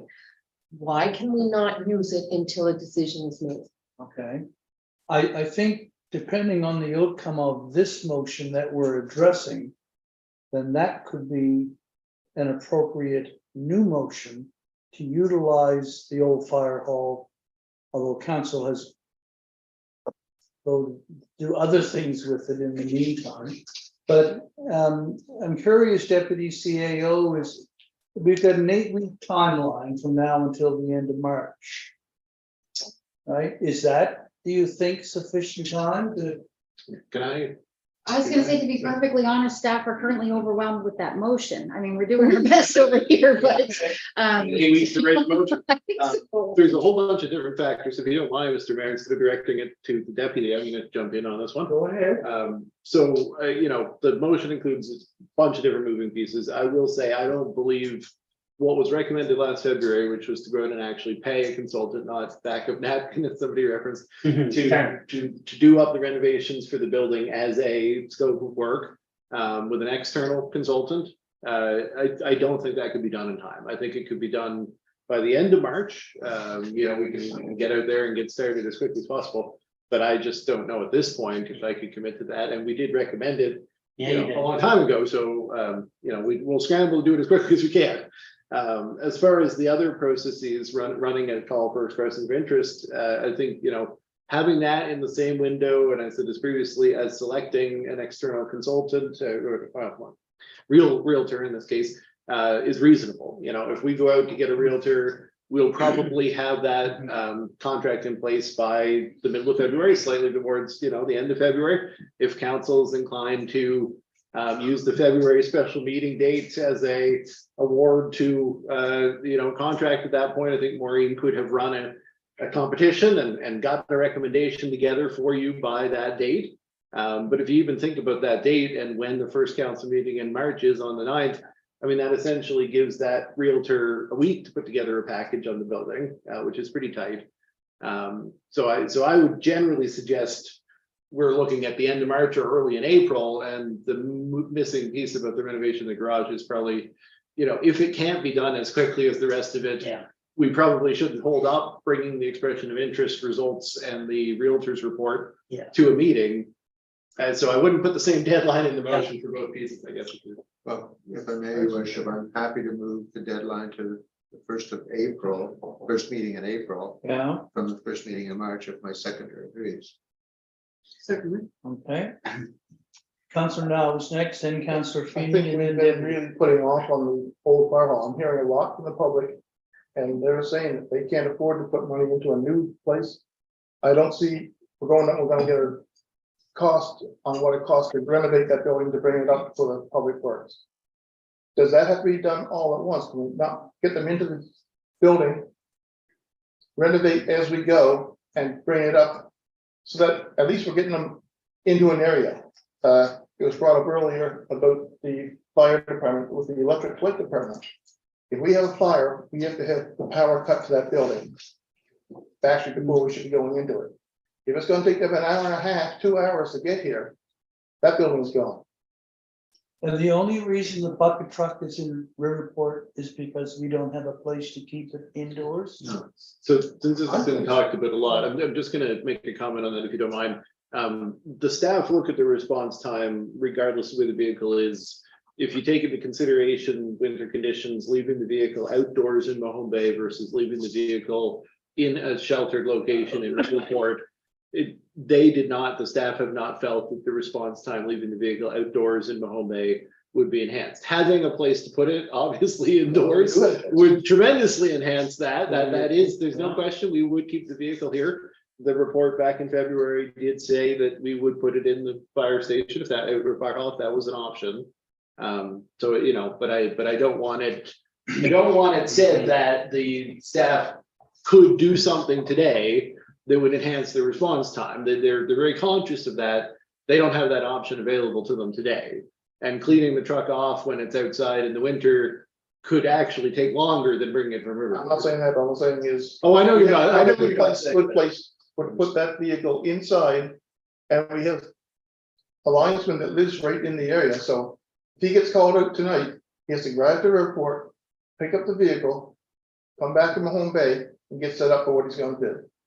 Whereas he could probably have the work done by the time he gets to the airport and back. Counselor Feeney, Mayor, like, I'm just, okay. Oh, I'll defer to Councilor Carver. okay.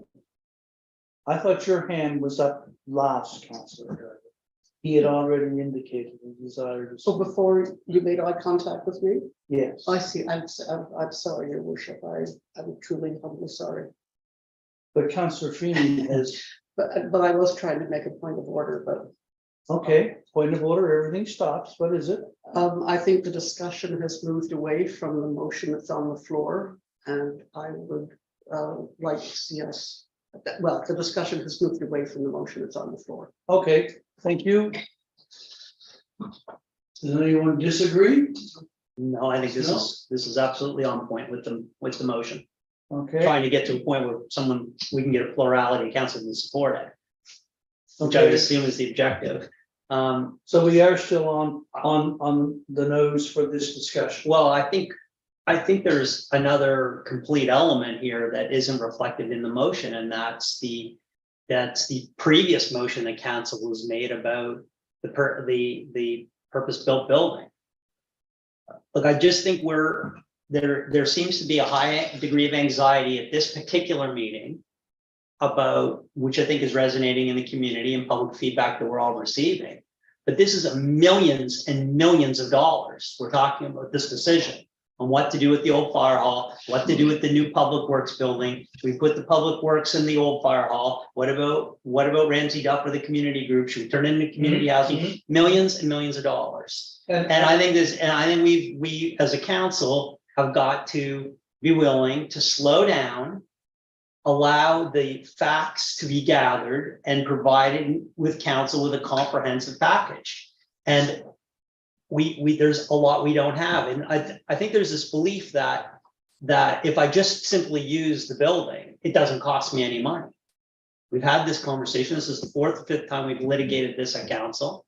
It does cost money. It costs the money we're not going to receive if we choose a scenario where we divest. That's real cash, hundreds and hundreds of thousands of dollars. So what I'd like to do is I'd like to wait. I'd like to get all the information in from staff when they can give it to us, and then we can evaluate it. If that happens in March, great, but if it can't happen in March, then April it is. And I think what you're referring to, we have a motion, not an We motion still have a- outstanding, but council did ask a Exactly, new bid or a new proposal on the a scenario, supposed Right. new fire public works a station. scenario, and we only made that motion a month ago. Okay, And, you know, I don't know about you, but I'd like to have that information back before I made a decision to base, and maybe we find out that that is too expensive, and we decide it takes but we need what's in this motion. we do need this as We well. need that information as well. Right. Those are all pieces of the decision that has to be made. I think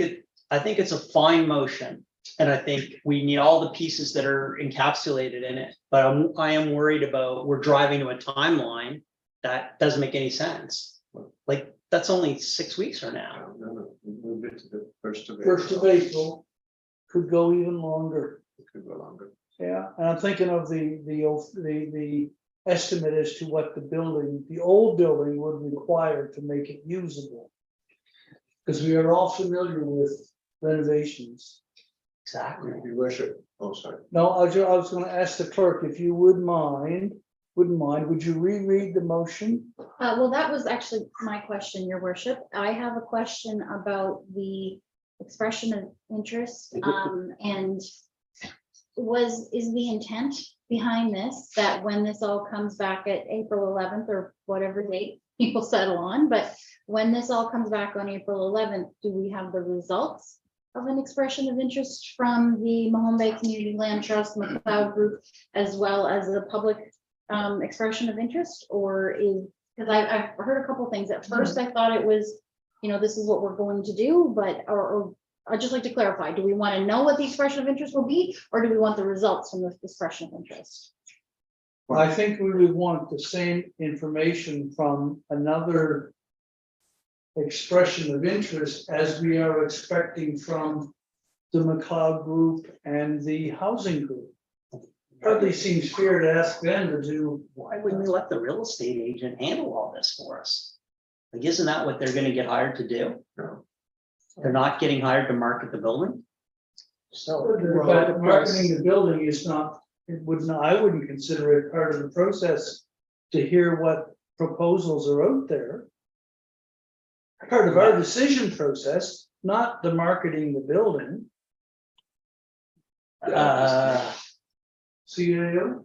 So, I mean, I think there are a number of different approaches here, and it's kind of like all baked into one motion as it stands, because if we're already going to, like, there's some of these things are already in motion, so we're already going to hire a commercial realtor, that person will be available to council. They will be available to council to construct whatever type of public offering council would want to do. We can make it clear that there is an intention to want to carry something out other than a just straight best return. Obviously, they're going to propose to us, as Maureen already mentioned, that their compensation will differ on that basis. So if you want somebody to oversee the divestiture of a building that we're considering non-market proposals, they're probably not going to be super happy with the commission on that basis. So the nature of the service is different depending on what we're looking for. But there's so much in this one motion. So as I understand it, based on this motion, the commercial realtor would do a commercial realtor's job, and we staff would simultaneously run an expression of interest to find non-market alternatives. Those things would be presented in the same session, the same package, however you want to describe it, for council to be able to compare those two things. That's how I understand the motion as it's structured. And I think that's to Maureen's question about, are we supposed to have run the expression of interest and have results? I would think that those results would have to be directly comparable to whatever commercial package is developed. So, we either put this all into this one process where, and I don't see anything wrong with doing them simultaneously if council's objective is speed. We heard from Ramsey Duff that there is some sensitivity of speed with their need. But I also feel that we should probably not name the two parties that we're requesting submissions from, if we're running a public expression of interest, obviously they would be responding to that public expression of interest. We would construct it in such a way that they would be responding to it, as opposed to inviting them to submit, because it's a little bit like saying, we want to go out and we want to build a building, and we're really inviting Roscoe Construction to come and give us the bid. You usually let them do that part, but I think it's all just how the motion is crafted and whether it's all in one motion or not. And I don't think it has to be broken up into separate motions. We can do it this way, but I want to make sure everybody's on the same page about how these different things would interact. Like every instinct I have says this is gonna go off the rails right away. So like Lunenburg just went through a long diligent process of divesting of community assets, longstanding community assets. A number of assets. And it included a process where there was community consultation, there was rationale for the decision-making, there was public information sessions, and it was done with the full knowledge of the options and the benefits and the challenges of each of the decisions. There is no rush to do anything with that building. It's costing us $10,000 or $12,000 for the remaining of the winter. So I'm just very worried that we are, once again, like, decide now, figure it all out as it comes together down the road. We can't even get the motion read into the minutes easily here tonight. So just think, I'm a little bit worried that we're all over the place, and we have a motion that was only a month old that said we were going to gather information about what a purpose-built building would cost and where it would be located. That's not what the last motion said. The last motion said, Your Worship, that what would a building look like that cost $1.5 million or less Instead of two. Fair enough. instead of 2.5. Yeah. Fix the next block. But, and we need that information. And there is a possibility, and I agree with Councillor Feeney, there is a very good possibility of another location, not behind the existing water treatment building, that would do all kinds of interesting things for us in terms of available real estate. But this motion, we've been dilly-dallying on this for about a year. And we've been all over the map for about a year, and I'm hoping that this motion puts it all together in one package with an addendum, so that in 2 months or 2.5 months, we can sit down and look at the 3 or 4 alternatives that are all built on the same template. So we're comparing apples and apples. And we know what this costs, and what the benefits and downsides of each item are, and can make a sensible decision. Because we've been going around and around and around, and I mean, Councillor Now is right. We probably should have just bit the bullet a year ago and did it, and we could go on to the next thing. Be damned with the consequences, but we are where we are. We need to decide it, and I don't think 2 months is too much of a rush to put something like this together.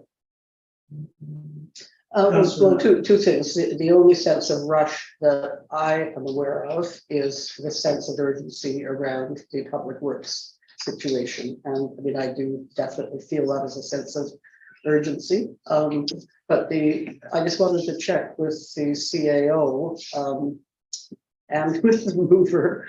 I mean, my understanding was that the real estate firm would provide us a price that they would put a property to market for.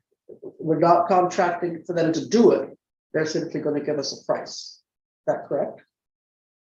That was my understanding. If that's all we're looking for, we wouldn't have to run a tender because there'd be no commission involved. So I guess there's a misunderstanding there, because Like a consultant. I'd like to unpack that a bit with you after you don't mind, because I have all kinds of notes. it's a very difficult.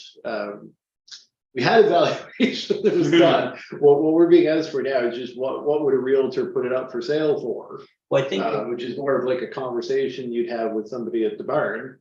And I don't, the question is a realtor willing to go on record, or can we say anonymously, a realtor has advised that we might get so much money.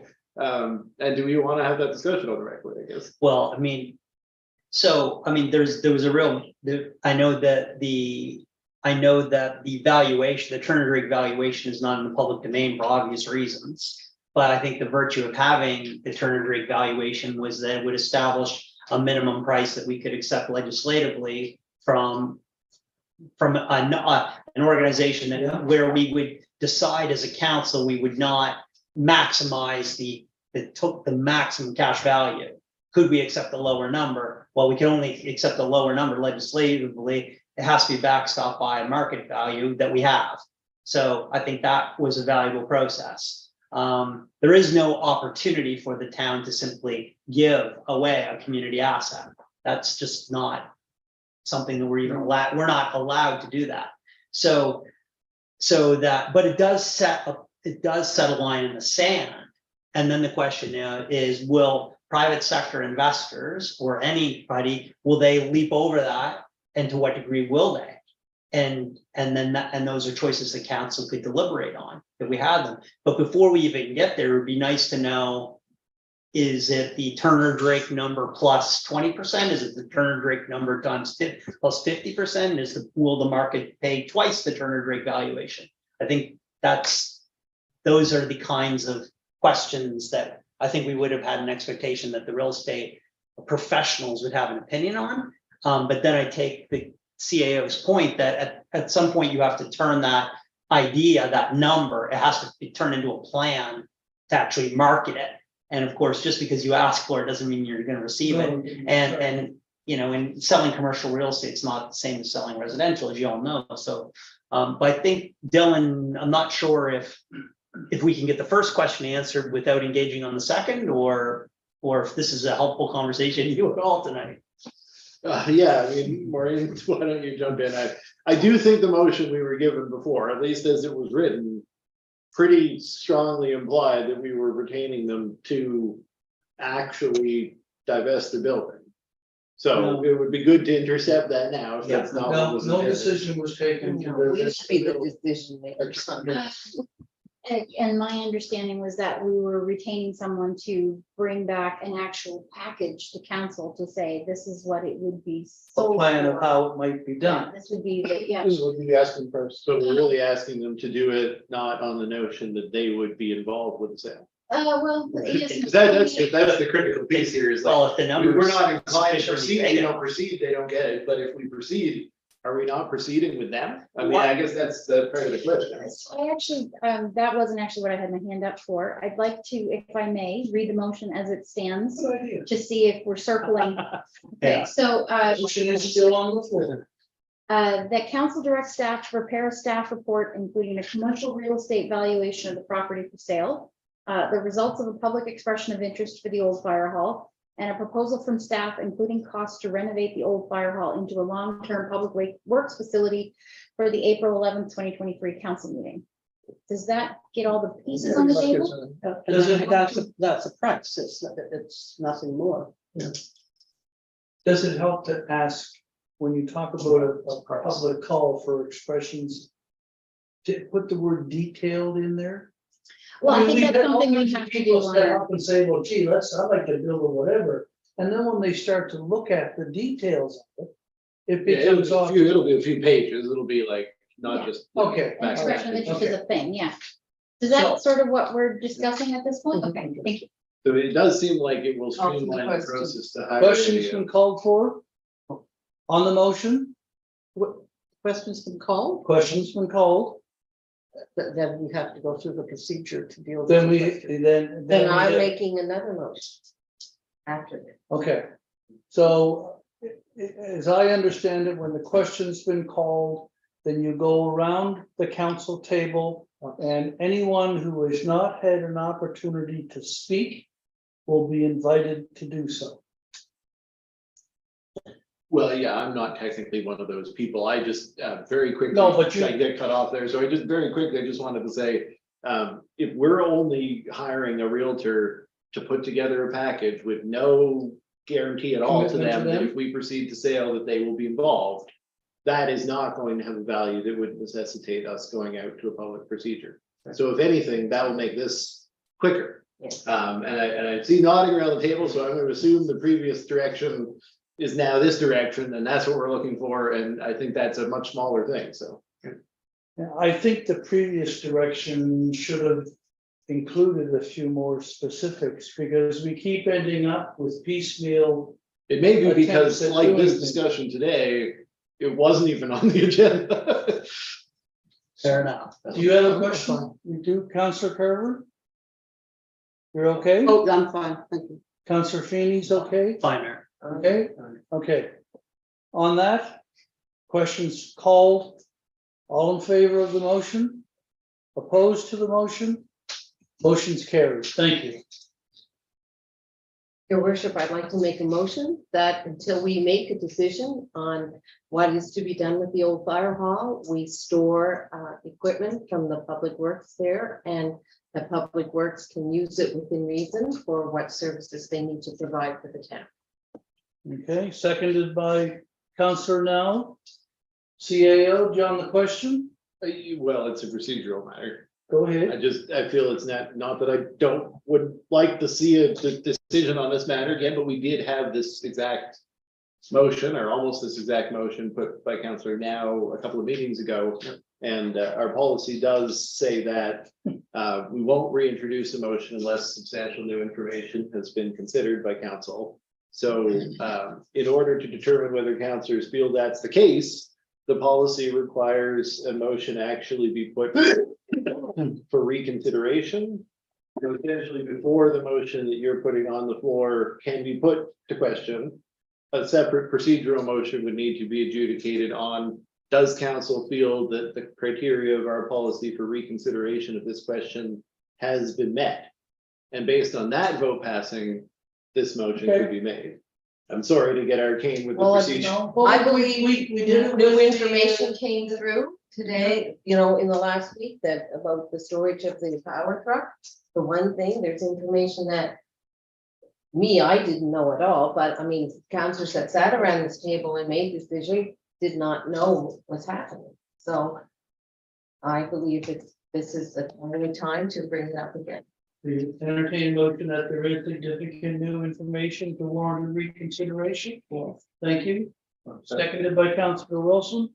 On that question, So this is a motion to consider whether that is enough newness in the Yes. information yes, to warrant reconsideration. yes, not the first time we've done this. Okay, so the newness of the information is the fact that information has come to light that the power, the electric utility vehicle is being stored miles away undercover Hmm.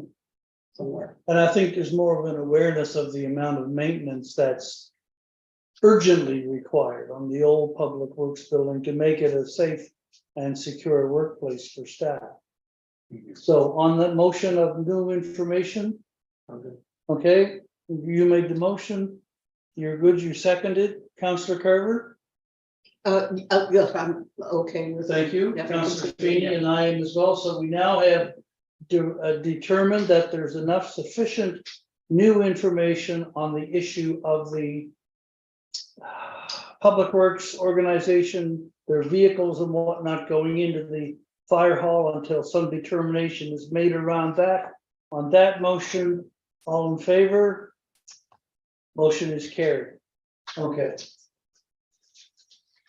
A long drawn out discussion, but I do think it has merit. Anything else on the staff report? A point We're of still privilege. working on I that. have a point of privilege. Okay. Whether we can find a way to turn the heat down. I thought we did that for John. I thought that was, you know. Instead of be off downstairs. No, but this thing says it's 20 degrees. I actually have a question. I'm not 100% sure what just happened. I realized that a motion passed that there was sufficient new information to warrant reconsideration discussion of use of the old fire hall as temporary public. Yeah. Did any other motion, like, are we now? The original motion has passed as well. That the Public Works Department be moved into the old fire hall until a decision is made regarding the divestiture. Yeah. And that I motion. think it was just that they'd be permitted to store their equipment.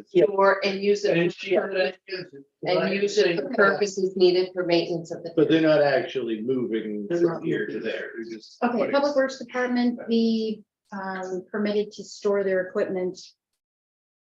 To store their vehicles and equipment? Equipment and. Yeah, vehicles and equipment.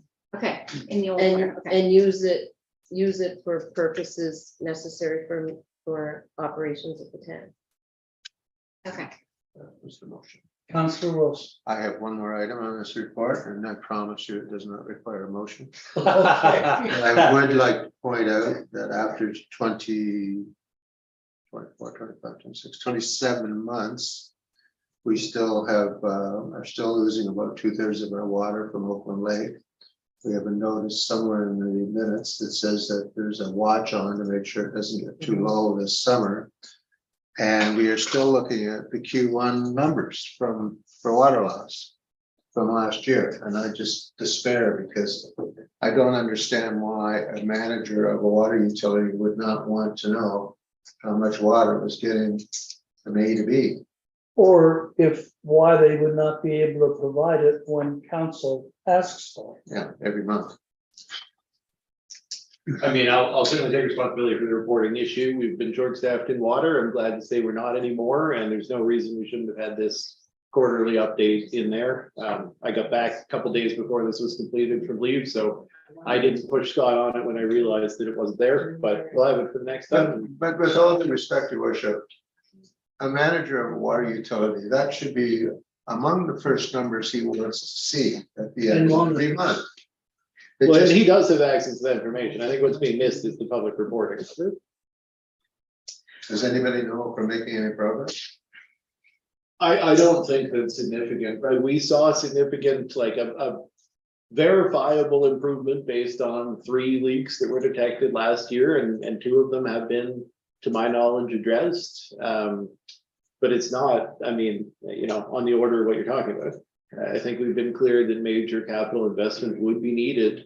And I think council is going to have the opportunity to consider that in the near future. I know it's one of the top priorities of this council. Thank you. Marshall. I have one question. Councillor Now. Under climate and energy program, the EV car share study. I know we put an application form into FCM about getting permission to submit an application for a feasibility study. Would FCM be paying for that feasibility study, or would that be our responsibility to pay for the feasibility Typically, study? they pay 80%. We had budgeted $10,000. I'm quite confident that our 20% share would be under $10,000. I think we're getting studied, yes. Well, as evidenced by the earlier discussion tonight. it needs to happen for a decision. I'm okay, Mayor, thanks. Thank you, Councillor Feeney. Councillor Now. Have we heard back from FCM on the EV project? Just in terms of being allowed to submit the full application. No. We haven't submitted the full application Oh, yet. okay, okay. What, do we have a due date? Like, I guess, are we gonna have this in time for the budget discussions? That would be the hope. I mean, they say that they turn most of these things around in 6 weeks, whether that happens or not. Okay. I'm not.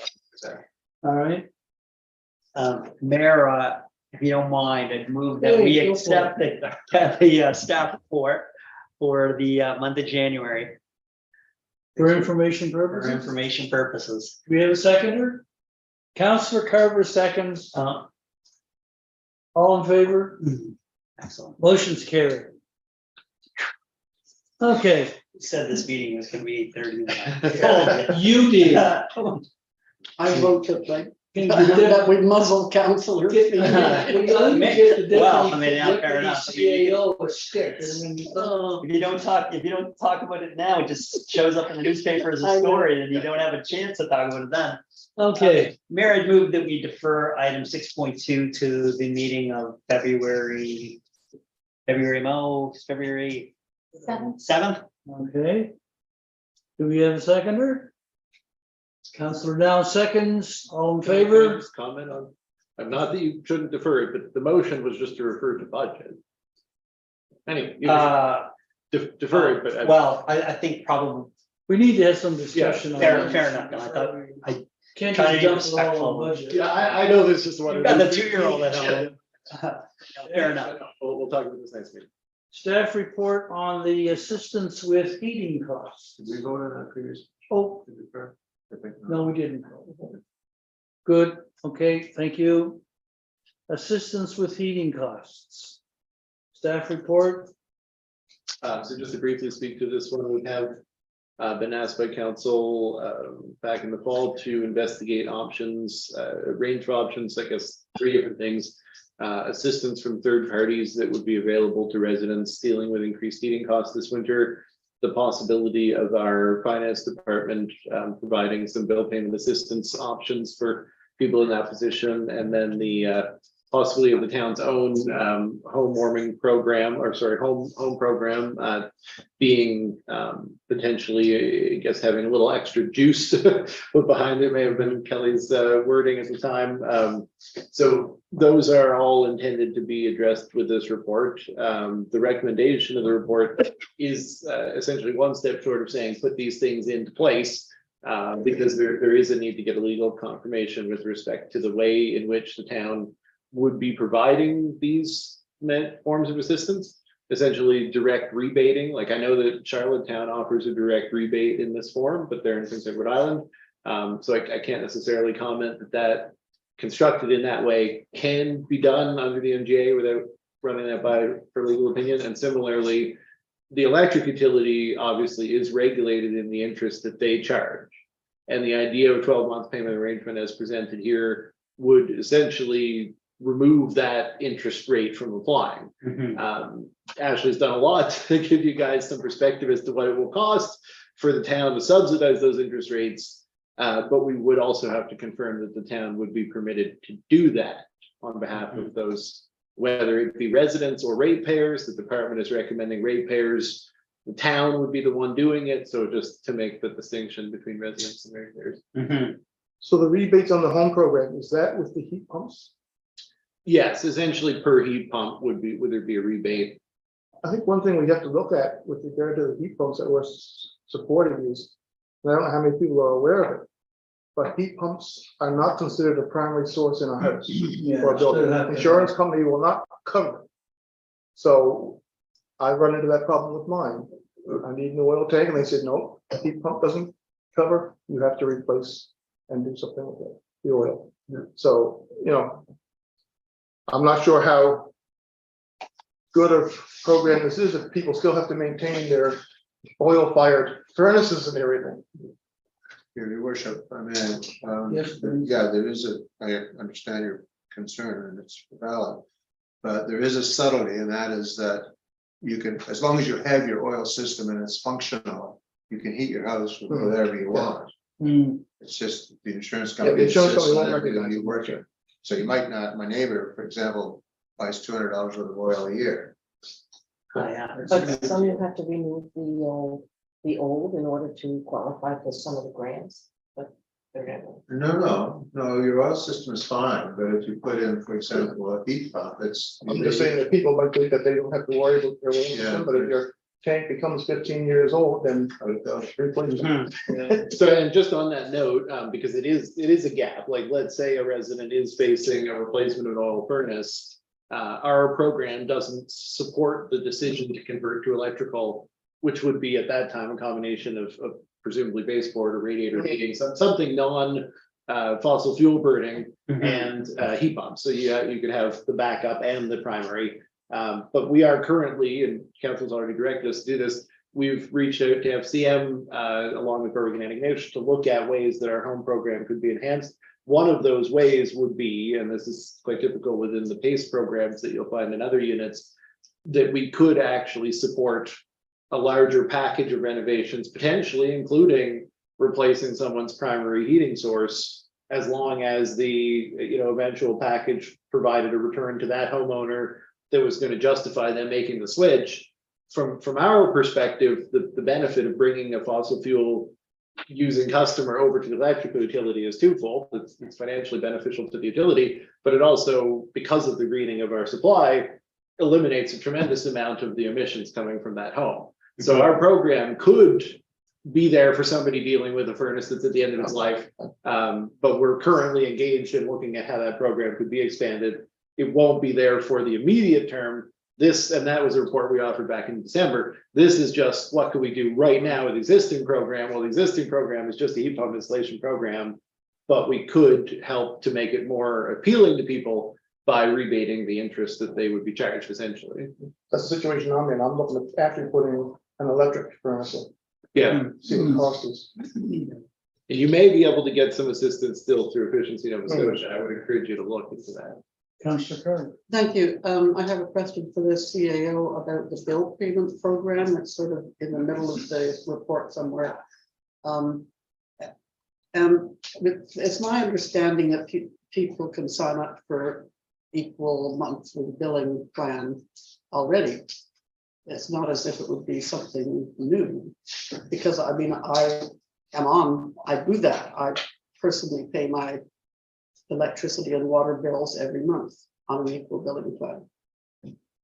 If I may, I think I might be able to answer this a little better. So what we can do is we have a staff member that can work with a utility customer to say, this is what your bills tend to be. So based on that, if we broke it up, this is what it would work as. But So you're kind of trying to prepay, like you're effectively trying to guess what it will be and put money ahead.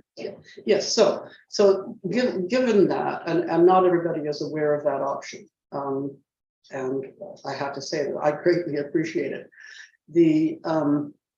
It says the number of customers who seek this payment plan option will at minimum be equivalent to the individuals who defaulted on their bills throughout the defined data range. I just found this whole section confusing, and maybe it's not worth talking about it here, and could be left and staff could I explain. think with the new measure of finance going into extreme detail to quantify that she doesn't predict the cost to be more than $5,000. Yeah. In fact, I think 1,200 was where she kind of came down as the, but what this is, you know, when we did the low income improvements to low income exemption, it was the same thing, trying to quantify how many people will take advantage of the program. So if we say, well, the people who take advantage will be everybody who would benefit, who could possibly benefit, anybody who's had defaults on their bills, default on their bills means falling behind on their bills. Then that's how she's saying that the likely maximum output from the town would be so much money, so the council doesn't agree to this and then find that it's far more expensive than we thought it would be. And I think she's being overly cautious, which is her job, and that's exactly what she did with the low income as well, and it has come in under where we had predicted that it would. Can I have a supplemental on that? So for the month of April, in the fiscal year 22-23, it says there were 117 individuals that we're going to call that accounts. 117 accounts. So am I counted amongst those because I'm paying on equal billing, or are those actually people who defaulted and didn't pay their bills? If you're paying on equal billing, then in the winter months, you probably are in default, I guess. But it's just anybody who's behind. It just seems like 117. Most people get their bill and they look at the due date on the bill and they'll get to it sometime around that date, but it may not be exactly that date. So that's all she's saying here, is that's the number of people who paid probably as one day after the date, but they just didn't pay it by the date. That happens, yes. Too much information. When the check comes in, pension check. Well, there's a motion recommended there. I move that council direct staff to obtain legal confirmation on the ability of the town to provide direct assistance to residents in the form of rebates to home program participants and tax relief for electrical utility bill payment program participants. Do we have a second? I'll second it. Now, the stretching Councillor Carter seconds it on the question. All in favor? Motion's carried. Thank you. Do we want to take 5 minutes? Okay, let's make it 7. We'll reconvene at 10 after 9 by that clock. Okay. So we'll we take turn our this down photos about- off. I'm gonna do that. Turn yourself, your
Okay, next item on the agenda, item 7.1, council appointments.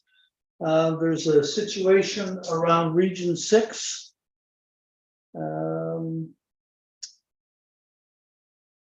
There needs to be, I think we've got 2 people and an alternate for Region 6 now, but that was, I think, Deputy CAO an error that we had 2 candidates and 1 alternate. Exactly, we actually are asked to appoint 1 representative and 1 alternate, and Okay. I'm not sure, somehow I accidentally put in an extra row in the form I gave you, your worship. All right. So we need to downsize by 1 representative on Region 6.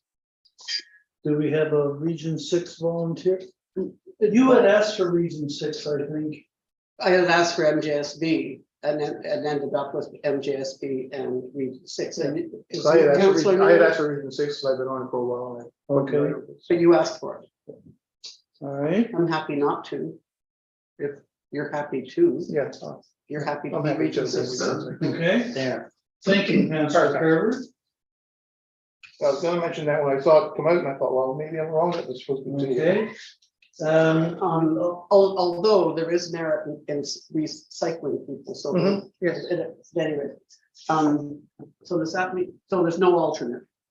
I'm just. There is an demoting- alternate. Councilor Wilson is the alternate. You and Councilor Now are going to be the appointees Right. to the Regional 6 board, Okay, and Councilor Wilson was going to be the alternate. okay. Okay, And so Councillor Wilson is now the alternate. okay, And now I'm now underemployed, as it were. In appointment wise. We can fix that. Yeah. We always ruin Heritage Advisory. Don't worry. there we go. May I ask a question while you're on? Yes, please. So I'm the alternate for the housing coalition, but I get an email, almost like I was the key person, isn't Francis? You only get an email too, I think. Oh, the alternate gets it too, okay. Yes, And I just thought, oh my gosh. Yeah. and the alternate, there is not an expectation that the alternate would go to the meeting. And the alternate would not have an opportunity to vote at the meeting if they did choose to attend, Okay. unless the person they were alternating for wasn't there. Okay. With the shack, the more the merrier, they welcome everybody. Do they? Okay. We also have, in the same vein of discussion, the Mahone Bay Tourism and Chamber of Commerce. We don't have a liaison person with MBTCC. Well, it was a 1 year. Oh, I'm sorry, we did. Yes, we did. That's fair enough, yeah. And I had a discussion with Councillor Lawrence Croft, you had a discussion with the chair of the MBTCC. And she is willing to accept and become the council's liaison with MBTCC. Okay, so we would, we should have a motion to appoint her as Councillor Lawrence Croft as the chamber, as our representative to the chamber. So move. Councillor Feeney, Councillor Now on the question. All in favor, motion's carried. All right, I think that was it. No, the nominating committee. And stay tuned. Oh, yes, the because nominating. The chamber has requested a meeting, so we'll end up with a meeting soon. Councillor Carver, would you like to, you brought this item up around the nominating committee? Yes, simply because it was not included in the formal list of assignments. Yes, And the Councillor Wilson and I had been appointed in late 2022 to the newly formed nominating committee, which had the purpose at that time of preparing recommendations for council regarding citizen appointments to committees. So I think the intention was, and it was discussed informally, that because it was late in the year, that Councillor Wilson and Councillor Carver continued for the next round as well on the nominating committee. If need be, I'll make a motion to that effect. Okay, we have a seconder. Councillor Owens Cross seconds. On the question, all in favor? Motion is carried. Thank you. So that one's gone, that one's gone. Let's go to the next item on the agenda, the regional marketing levy. By way of background, this particular item was first introduced to the mayor's deputy CAO's informal discussions a number of years ago. And at the time, it was a consideration of a levy, per night levy, on persons seeking accommodation in Lunenburg County, but only with those facilities that had 10 or more rooms.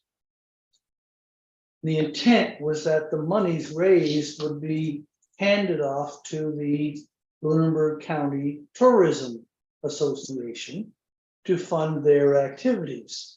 So it meant that the town of Mahone Bay would benefit from promotions, but it wasn't going to cost us any money because we didn't have any units that were more than 10 rooms. Well, the province said, hold on, stand by, because we're going to introduce something that will deal with that. Well, when the province did deal with it, for some reason it focused on Digby. It didn't focus on the whole problem, the whole province. So we were back to the table. And the most recent, or the current one that's out there, is that all municipalities in the province will be empowered to establish a fee of up to 3% of the cost of your accommodation on a nightly basis, and it will apply to everything, including Airbnbs. Now, this goes hand in hand with the provincial intent to register Airbnbs and to monitor their performance and how much accommodation is undertaken. So for the town of Mahone Bay, it now means that there will be some revenue being generated, as it will for all the municipalities in Lunenburg County. And the discussion is going on now about whether we would still hand the money all to the tourism organization, or if we should utilize some of the money to pay the cost of tourism that we encounter here in the town. The cost of operating the comfort centers, especially like you get into the shoulder seasons, or even all during the summer. It's not inexpensive. And there's other programs that are intended to be pleasant to the tourists that the chamber is engaged in, that we could also use the funding for. You and I had a discussion about it yesterday. Is there anything, would you like to add anything, CAO? That's a good summary. I mean, essentially, the question now to each of the units is, do you support a regional approach where, you know, we would all agree to a common level? It doesn't have to be 3%, 3% is the maximum. And we could all agree to what units it would be charged. You know, would that be charged from Airbnbs up or only larger ones? Those are still options. But now that the options are available to charge 3% and to have it apply to all units, there are other units in the county that are looking to that. And so the original notion of a larger accommodations only county-wide structure, you know, may not necessarily be the way that we're going now. And so the desire to find out from council is when discussions happen, for example, at the mayor's wardens meetings, do we see a value to possibly doing something more locally versus the idea of pooling all of the money at the county? And it could be both. Some of the money could be remitted up to larger scale things. Yes, I'm just wondering if that 3%, if we took a 3%, we could still give 1%. Can we split that so that like 1% went to the regional and then we kept 2% for our needs, or whatever formula we can come up with? Yeah. That's a possibility. That's what I would prefer to take. I think the mayor has a good idea with, spending some of the money on some of the, we are a tourism town. We would hold some of it here for Yes. tourism projects. Yes, But we would also contribute region yes. for tourism projects. Councillor. And is the intention for some of this money to go to the chamber? Or is it all? That is another option. That's another option, okay. So I mean, you could do to the percentage thing, you could do, chamber, town, Yeah, and right. regional, whatever body was agreed to was appropriate for regional tourism, Or- which has not been determined yet. Or you could ask the chamber to submit, which is something I think they plan to do anyway. Put it into a fund and ask for Their list of proposals, projects, all kinds of things. right, that they would like to tax. Councillor Keenan. It strikes me like this is rolling down the track. I mean, a lot of municipalities are availing themselves of the opportunity through the new legislation. Mhm. The only challenge that I see is like the province has implemented the new changes to the Short-Term Accommodations Act. One of the changes, of course, means you have to register. And then obviously in this case, you not only have to register, you also have to provide financial information. And then it has to be audited and there needs to be checks and balances, and because it's 3% of a number versus a flat fee, a flat number per rate. And then there's 6% if the price is over $200, and so I think having this conversation is a good idea. We should proceed, but we should make sure we understand that how we're going to ensure compliance Mhm. and reporting. And because again, this is a form of taxation. And while I can get my head around the virtues of it, it needs to be fair to everybody needs to pay. So like all the Airbnbs would have to pay, not just the ones who report, not just the ones who selectively decide to participate. And somehow the province, like they're the gatekeepers on that process. And to my knowledge, it's been radio silence from the province about how they're actually going to enforce and put frameworks around that act.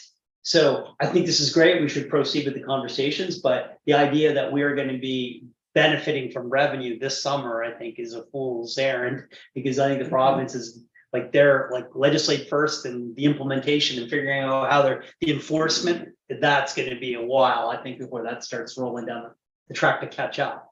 Anyway. Suffice it to say, we support the initiative. And I think so. we wait for further direction from the province. I defer. You what, sir? I say no. You don't want to? No, I think this is I think these schemes to extract money from people for marketing or whatever else they are just what they are. They're tax grabs, and all that money will be wasted by the province or by somebody long before it gets to anything useful. The more people managing this and where the money goes and who gets it, they'll suck it all up in a heartbeat. Hmm. The waste of time, and it disadvantages our tourism sector. Okay, I don't believe that we have the report. The Airbnb owners have actually signed on to get their credentials. I don't even believe that process is rolled out yet, has it? I don't think. I don't know. Yeah. Meanwhile, the act is 6-7 months old. Hmm. Councillor Carter, you had a comment? Or question, and what is the decision-making process from here? Well, we don't really have a decision to make per se at this point. We don't have a motion in front of us because there was obviously some particularly critical detail that we don't have that is still being developed. And I would suggest that at a minimum, we would look around Lunenburg County. I mean, we know, I got a fair idea of what Lunenburg is planning to do, and they're going with 3%. But what Bridgewater is going to do, and MODL as well. Excuse me, I'm confused now, because there was the possible regional decision-making that everybody would decide together to do a regional 3%. Yeah. So that it's not 2% in. Well, that decision hasn't been taken. But you're telling us that some units in our county have already made a decision. There is one unit in particular that has already expressed that they are going for 3%. So that kind of obviates the possibility of having a discussion and a regional decision on a possibility of a regional rate. But I think if we have a discussion, if there's any room for negotiation or mitigation on your commitment, then the other organization can change. The CAO is asking to respond or comment. Well, I just wanted to add, so, I mean, just for clarity, every unit has the ability to pursue this independent. So, we can, for example, direct staff to produce a report on the potential for marketing levy within the town of Mahone Bay. My understanding, I believe, is that at least one of the unit has gone that far and assessed their options, what it would look like, this discussion about how money could be directed, and then they can use that to discuss with the other units. Well, look, we've already come to some conclusions about how this could work in our community. So we've had a little informal conversation, but at this point, that would just be something that the mayor could relay back and say, you know, we don't have a direct course of action, but we do see potentially an appetite for both regional cooperation and some local funds staying locally. Council can take it more formally at this point and start to move towards something from Mahone Bay. That will form the context for any discussions that happen at the regional level. And I think at least one other town is just, that's what they're doing. They're gonna do what they're doing. If that works out regionally, great. Otherwise, they're still pursuing what they're working on, yeah. So maybe the suggestion that the CAO has that we refer this to staff for an assessment. Well, I mean, I think. But I wasn't recommending it. I was just saying it's not. Sure, 3%, fine as kind, but I mean, I think the reality is compliance, reporting, and taxation. How do you get it? How do That's people, right. like, I mean, there needs to be penalties. We have penalties if you don't pay your property tax or if you don't pay your electrical bill. Like there's something we as council and this town staff can do. We can turn off your water or your power. We can put your house up for tax sale. Like if someone doesn't pay this levy, what happens? So, I mean, I'm all for the idea of conceptually talking about it, but before we like implement the tax, there needs to be a way to guarantee compliance. Like we are a government.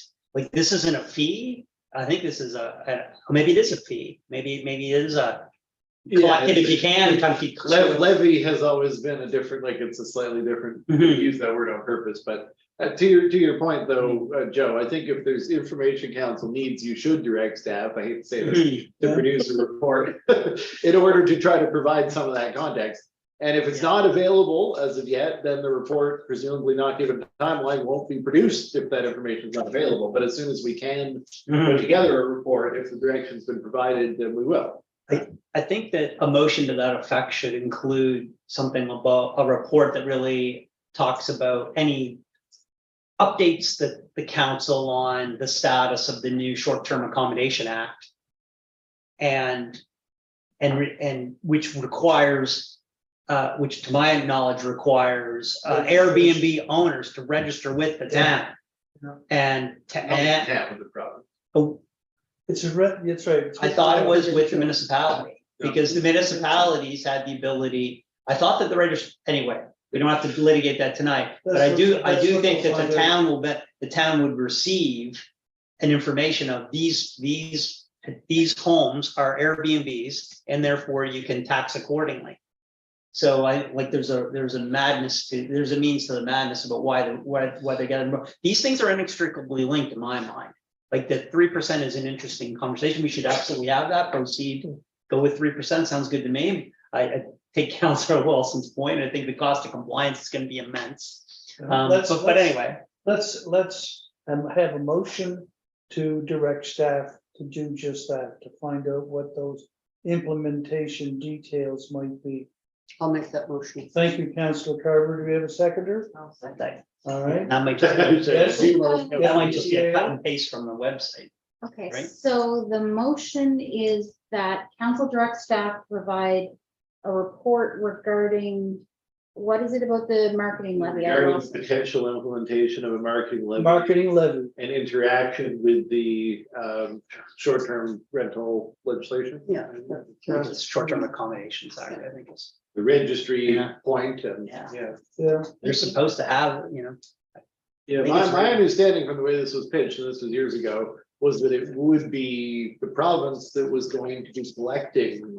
yeah, exactly. If that's the So I case. guess we need to know for sure if that's Yeah. how this works. Like the city of Halifax, the Mike Savage tax, they call it, Uh, goes on at every hotel Yeah. accommodation, right? In each And area. yet, and I don't, I mean, how many people actually look at their hotel bill Yeah. and bemoan the fact that they're charging $2.75 or whatever it is to stay in a Halifax hotel? Okay. You have a motion? mhm. Who seconded the motion? I did. And Councillor Carver moved it. On the question, all in favor? Opposed? Okay, motion's carried, thank you. Councillor Lonis Croft art exhibit.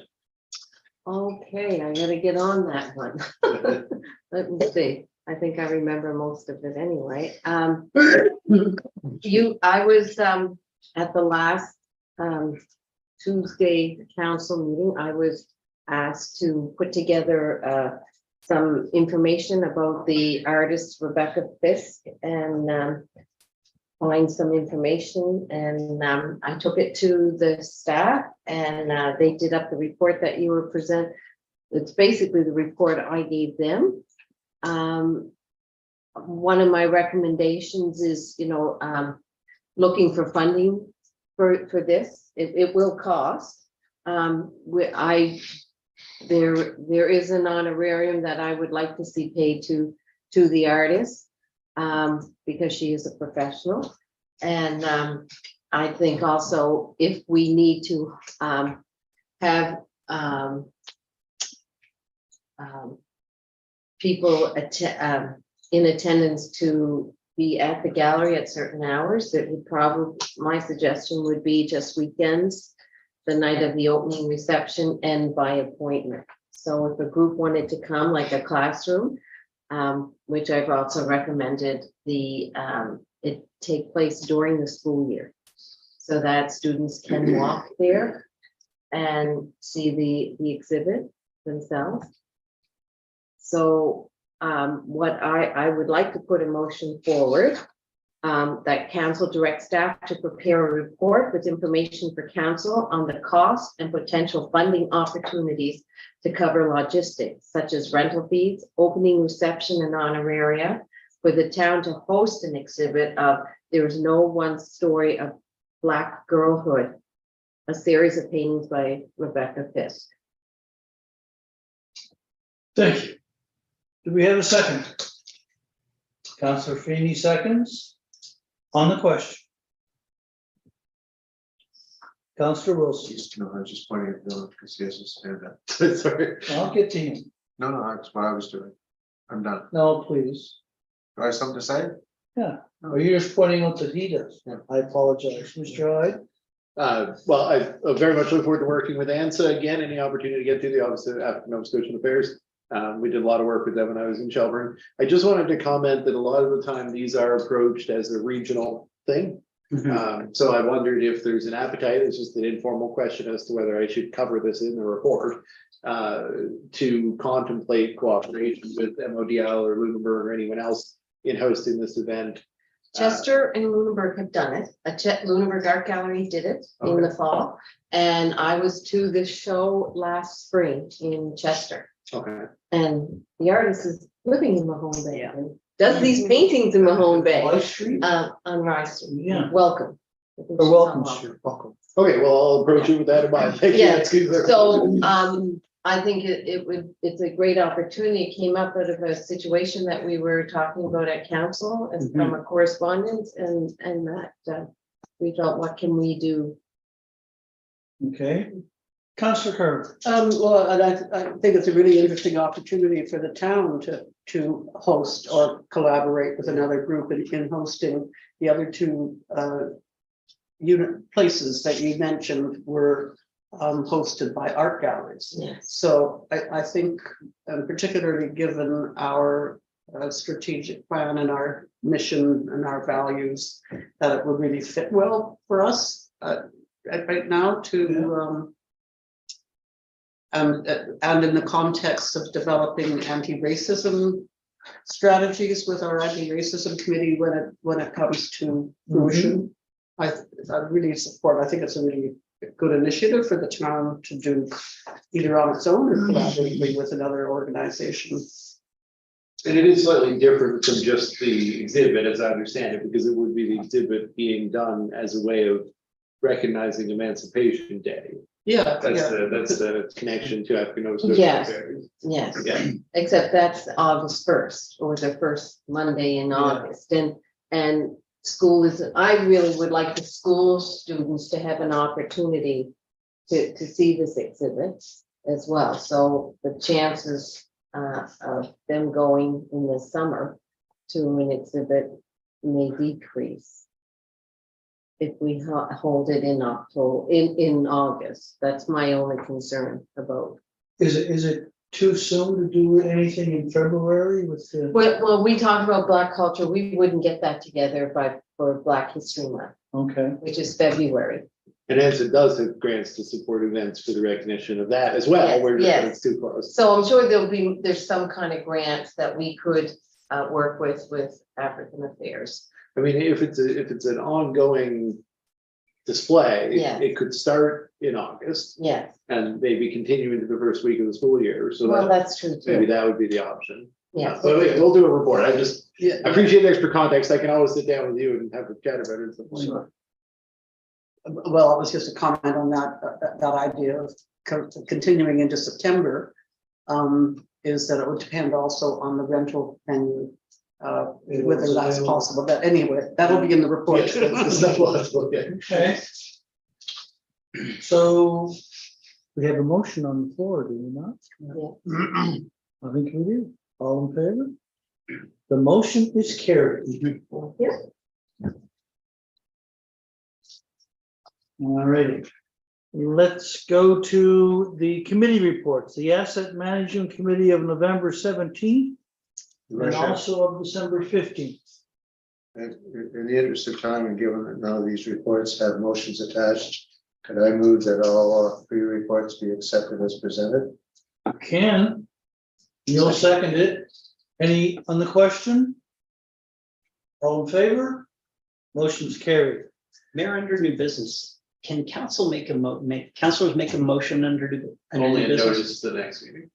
Notice a motion. Notice of Motion. motion. I'd like to make a notice of motion under new business, Mayor, and the motion, which will, I assume will be in the next meeting, will be to direct staff to procure a Kenyan flag, either through the protocol office or online, that can be used at future events that we expect to have. That will be upcoming. Anyway, that'll be the motion that you'll see. I'll craft it and put it on the next agenda. Deputy CAO, don't you need advance notice of what the motion is going to be, or do you feel? Yeah, you have I'll it? send, I'll send, We'll look for the next agenda. yeah, I'll send. Okay, I'd like to hear again from Councillor Feeney, the nature of the flag that he's referring to. It's just, it's a Kenyan flag, The national flag. the Kenyan national flag. Oh, Kenyan. Thank you, Kenny. Yeah, I'm assuming that will Thank come you. in handy at a special event sometime between now and the end of Thank you. and September's grand opening of the new facility. I Uh-huh. thought that the town could use that. The town could Tina use mentioned it. tonight, we're putting a flag up in the town. He did, but I think it's gonna take more than 5 minutes to track one down, but Oh, anyway, Flags stored in dark. there you go. That's right. I'll be there tomorrow at 7 o'clock in the morning, so. I mean, the Mount Francis and we miss the marathon. There you go. okay, that ends our regular meeting agenda. Yeah, sure. Do we have folks at home still watching us? We do, but we have no questions, Your Worship. Okay, shall we take 60 seconds for them to maybe madly dash off a question to send it in case they had been putting it off? as they listen to our riveting deliberations. Right behind.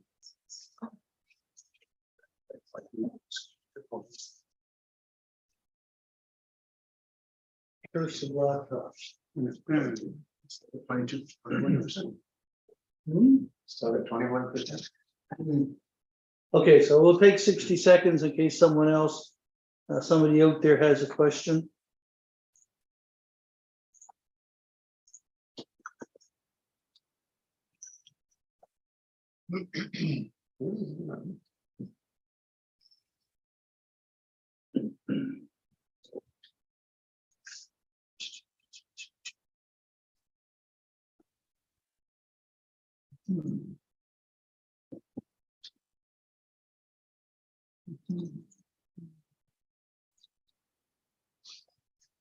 Nothing? Mayor, Mayor, I move that we move into closed session. Okay. We'll move into closed session, and would you like to cite the reasons for it? Absolutely. Section MGA 22, section 2E, and 22(2)G, contract negotiation, legal advice, and the third one was personnel. Yeah, again, part of 22(2). I'm not sure what the Section C. Your Worship. section C. Okay, so 22(2)E is regarding contract negotiations. 22(2)G is legal advice eligible for solicitor-client privilege. And 22(2)C is regarding personnel. Do we have a seconder? Councillor Carver? On the question. All in favor? We are now in camera. Good night to the folks that are at home watching us on YouTube. And if there are any motions arising from the closed camera session, we will come back into regular council session, and those motions will be recorded in the minutes of the meeting. Okay?